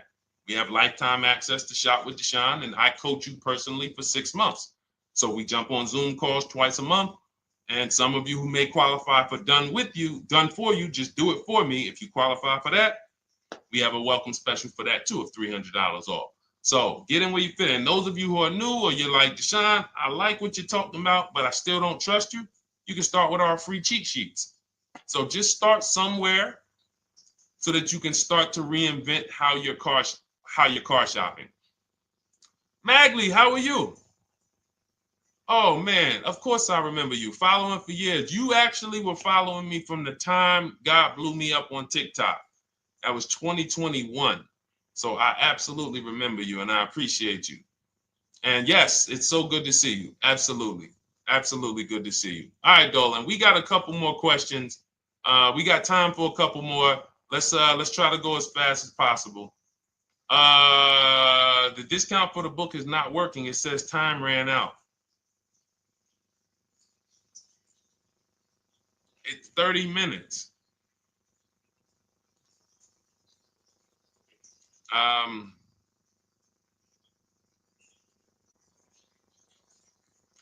don't know. I don't know. Y'all help me out. I don't know what to do with that. I'm sorry. If the welcome offer for $24 was not really 30 minutes, then that means I'm just lying to you. You know what I mean? I'm just like, oh yeah, it's 30 minutes, but come back in 2 hours and it'll still be, you know what I mean? It's, start with the cheat sheets. You know what I'm saying? Like start with the cheat sheets. Get yourself your free cheat sheets, and start there. And when you feel better about working with us in some capacity, you go to the next step. Start with the free cheat sheets. All right, let's go, Dolan. So I'm a new driver. Should I be looking to be an 8-year person or a lease person? Well, I'll tell you this. I got 3 young adults. 2 my daughter, my daughter who's 18, my niece who's 20, and then a young man that I, basically like a son to me who's in the Navy and he's 21. Well, he'll be 21 this year. So he's 20. Now, they all called me in the last 3 months because my daughter's getting her license. My daughter didn't call me. She's getting her license in the next, in June. And we've all talked about this. How should I get this car? Now, my situation when I was 22, I'd already bought a $500 Mitsubishi Eclipse. Transmission went out on me probably after 6 months. And then I bought a buy here, pay here car. This is before I got into the car business. I got into the car business, I was 22, working for Pontiac GMC Buick. So I get this buy here, pay here car. It was a quality Chevrolet Cavalier. I didn't know anything about cars, so I went to a local spot. They said, hey, put down this, just pay us $50 a week. So I did that. But 22, I had my daughter, and my boss says to me, hey, why don't you lease something? And I was already selling cars, but I just didn't think, could I even, qualify for a lease? I don't even know what I was selling them, but I'm just literally doing what most salesmen do. All right, he wants to lease. All right, what's the payment? Yeah, tell him it's this. All right, perfect. They said it's that. Oh, that's a little too high. All right, they said it's a little too high. All right, so that's what I was doing. I didn't really understand anything. That's most car salesmen. So I end up getting a Pontiac G6. I'm 22. I paid $256 a month. Now, it would have been less, but I didn't get a tier 1 approval because I didn't have, I think my credit was like mid sixes at that point. And you know, you really want to be over 670 to get most of the tier 1 approvals. But it would only raise my payment maybe $25. Wasn't a lot. Now I'm 22. I'm driving a brand new 2007. It's still 2006. 2007. I'm pulling up, brand new car, full warranty, $256 a month. At the same time, I have a friend, got a vehicle, Toyota, financed it, went in. She had, you know, we had our, she had a young child, a little older than us, maybe 1 or 2 years older than us. And then she goes and she purchases a car. $500 a month. She didn't get ripped. That's what a $20,000, $22,000 car costs. She got a Corolla. $500 a month. We're 22. Plus insurance. This is enough to break a young person, young family. I'm paying $256. She's paying $500. That right there. When I tell people that story, it's amazing to me how many people will say, Deshone, when I got my first car, my parents took me out. We financed this car. We financed this. I was paying $400, $500, $600 a month. Whether the parents were paying some of it, or they were paying some of it, or they were paying all of it. Thank you, Kathy. Appreciate you sharing. So this is what all of them, all three, well, 2 of them. I don't know about the young man. Because his parents. His parents, I'm not going to override your parents. And if your parents tell you that they think you should buy a used car or buy a good, then okay. But I'm just telling you, when you see my daughter and you see my niece pull up in brand new cars and they have low payments and they don't have to worry about getting stranded on the road, hey, call the tow truck. Do we still have a warranty on this thing? So I would be telling, again, 8-year rule. Because if I've had young people in their early 20s who are like, I'm not even into cars. Like, I'm going to buy this and I'm going to keep this car. Like, I'll keep it 8, 10 years. I don't. And I've had some people who they know when they get a better job, when they move to this, they're going to start a family. They're probably not going to keep the car 8 years. So it still goes back to the 8-year rule. Always. Always. Most young people, most people should be leasing their cars. That's how I did very well throughout my 20s. Praise the Lord, because I did not have high car payments. I didn't have cars breaking down on me where I had to be like, oh man, couldn't get to work today. Not many 20-year-olds, 23-year-olds are keeping cars 8 years. So when you're putting them in used cars, you're really setting them up for failure in a lot of cases, compared to if they were just leasing, getting look, because some people be like, wow, are $300 car payments still out there? Oh yeah, they're still out there. Just you just are shopping for the right car. I know India had her look, Rosalie, she's in our Done With You video checklist and coaching program, like Cars from Home. She's, this is our Facebook group she's commenting from. 3 vehicles she got, all for her sons, all of them. A Nissan Rogue, $399 a month. That's a $36,600 car. She got a Mazda CX-30. That's a $28,200 car. Payments $339 a month. $339 a month. And then she got a Mazda CX-50 for her other son, $40,000. On top, we haven't even talked about the equity and leases and selling leases and really maximize her equity, because she said she got $6,700 selling 2 of the old leases. $6,700.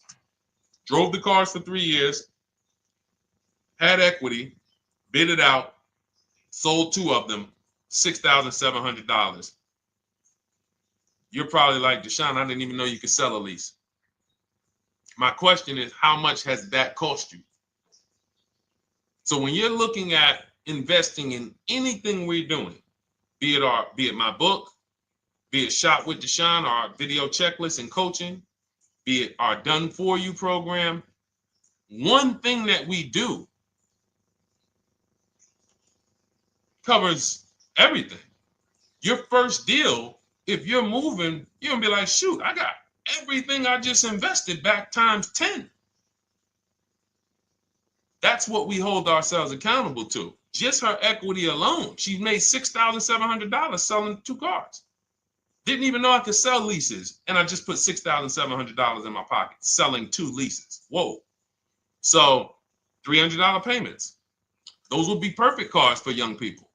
$339, that's with no money down. Imagine if she wanted to put another $2,500 down, bring the payment down to, $275. This is the way to be moving. And those of you who are getting this, are you getting this? If you're getting this, type some dollar signs. Who's getting this? Who's getting this? Type dollar signs in the chat. Who's getting it? Let's go. Who's locked in? All right. I see you, Mario. I see you, Dane. I see you, Terry Carter. I see you. Who's getting this? Who else is getting it? Who else is locked in?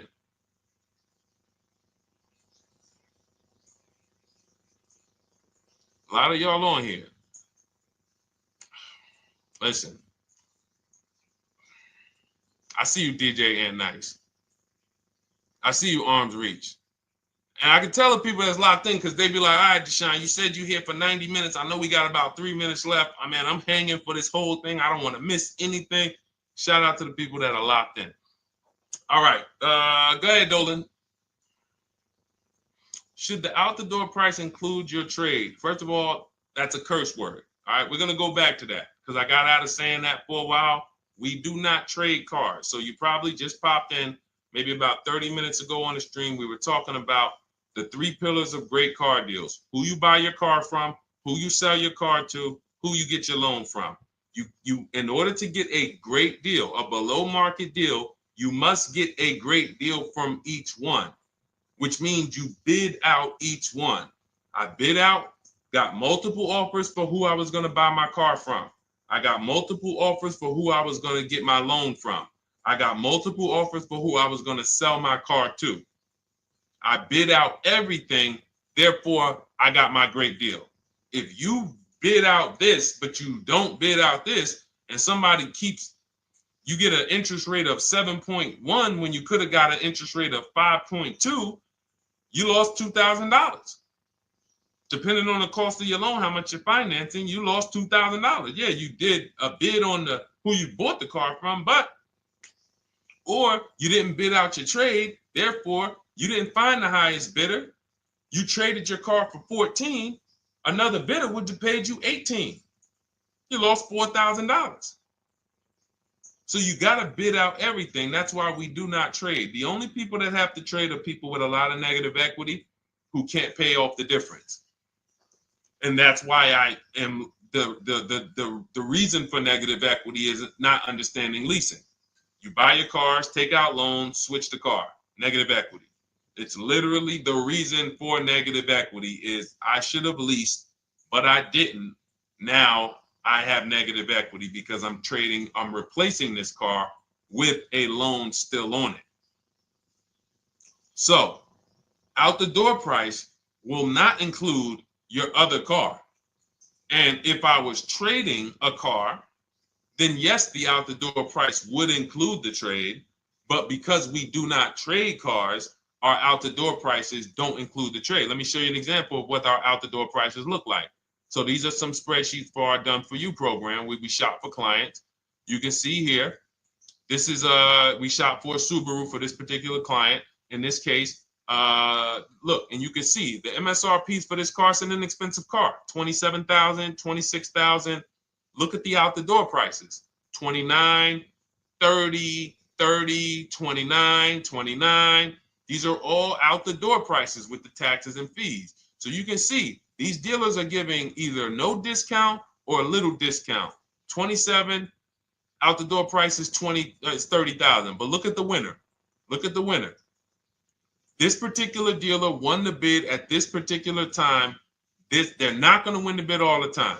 In this particular case, they needed the unit. $27,900 is the MSRP. Out the door price is $27,463. The out the door price is lower than the MSRP. How? Because they took off almost $4,000 in discounts. Almost $4,000 in discount. So every time you shop for your used cars or new cars, this is how you should be shopping. If you're not leasing, this is how you should be shopping. I'm getting multiple offers, out the door prices, comparing who gave me the best offer. Who gave me the best offer? Oh, look, Daniel Thompson said, D, I'm bidding out to sell my car and got a $4,000 swing from the lowest to the highest bid. This is the people who you listen. If I can bring them on and have them talk, they would be talking to y'all about how different this is. I didn't bring you here on a Tuesday afternoon, or you're not watching this. If you're watching the replay later on Tuesday, or maybe, Wednesday morning, we go live at 12 noon, Monday through Thursday. So we replay the show just for everyone who missed it. You can send all your friends, family, go to Deshone the Auto Advisor's pages, watch the replay from today's show. But they know this is, I didn't bring you here to talk to you about hundreds of dollars. We are talking thousands of dollars at all times. There is never anything that we talk about that is hundreds. Let someone else talk to you about how you can save a couple hundred more per month. We might be talking about hundreds per month. That might be the only time we're talking about hundreds, $200 per month. But other than that, which equals thousands. We're not here to figure out how we're going to save $50 this month. No, this is big, huge money. So thank you, Daniel. Thank you for tapping in with that information. So, all right, listen, guys. Everything we teach is in a step-by-step format, because when it's not step-by-step, you'll get overwhelmed. When it's step-by-step, you can challenge yourself to stay right on this step, check it off, move to the next step. Check it off, move to the next step. Step 7 in our Cars from Home process is delivery. Step 6 is paperwork. Step 1 is the most important question, which is the 8-year rule. It's literally called the most important question. 8-year rule. How many years are you keeping the next car? Step 2 is the equity assessment. That's why you heard Wendell in his book testimonial. He said, I just completed the equity assessment and we got 30% more than the book value. Bidding it out. He said, I'm about to move to the next step. So everything we teach is step. Step 3 is deal structure, where we budget and we see, all right, how much car can we afford? What does a good deal look like? Step 4, we go shopping, which is choosing what we want. Shopping, looking, doing. We're not buying it. We're shopping the market. We're test driving. We are literally choosing what we want. Shopping, enjoying shopping. Step 5 is multiple offers. That's when we're in talking to dealers online, getting offers, getting bids. Step 6 is paperwork and protection, to make sure that the offer we got is legit. We tied it up. Paperwork is right. We go over extended warranties, tire and wheel, maintenance plans. Do we need them? Key protection. Do we need any of this stuff? And step 7 is delivery. It is a step-by-step path. That is how people win. They're not coming into some college to learn how to be a car salesman or to learn everything I know. No, it's a path. So if you want the blueprint in book form, that's my digital book, Cars from Home, 7 Steps of Saving Time, Money, and Avoiding Dealerships. Normally $97, part of our 30-minute welcome offer. You can get yours for $24 in my TikTok bio, Instagram bio, the YouTube comments, and the Facebook comments. Click those links and then click the special $24 welcome offer. It's good for 30 minutes. And you'll save 75%. If for those of you who are like, Deshone, what about that video checklist? That is our Shop Done With You program. Cars from Home, Done With You. You get lifetime access to everything we teach, all our below market videos, and it's short videos. I want you guys getting cars in 90 minutes. 90 minutes. Not shopping. The shopping might take you longer. Deciding what you want, you might be doing that for 2 months. But once you decide what you want, I want you to be able to get below market deals in 90 minutes. That's how I do it. We're not hours and hours to get these car deals. Some of these deals we make in literally 45 minutes over a 3-day period. So that is how we do it. And you'll have access to our coaching program. We do Zoom calls twice a month, first and third Wednesday.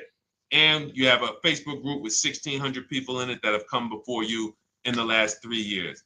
And then for those of you who qualify for shop with done for me, just do it for me, Deshone. New cars, new cars and leases only. Credit score has to be over 670 FICO. Book a call with our team. Let's see if we can help you. All of those have welcome specials. The book is 75% off welcome special. Shop with Deshone is $200 off welcome special for 48 hours. And done for you is $300 off for 72 hours. All welcome specials for people to say, all right, I'm taking action. I'm going to take advantage of a lower investment for taking action immediately. And for those of you who you're still new here, you're like, Deshone, I like the information, but I need to get, can I get some free advice first? Let me test out some free advice. You can, of course, go download our cheat sheets, and that's there as well. All of that is in the Cars from Home Toolkit.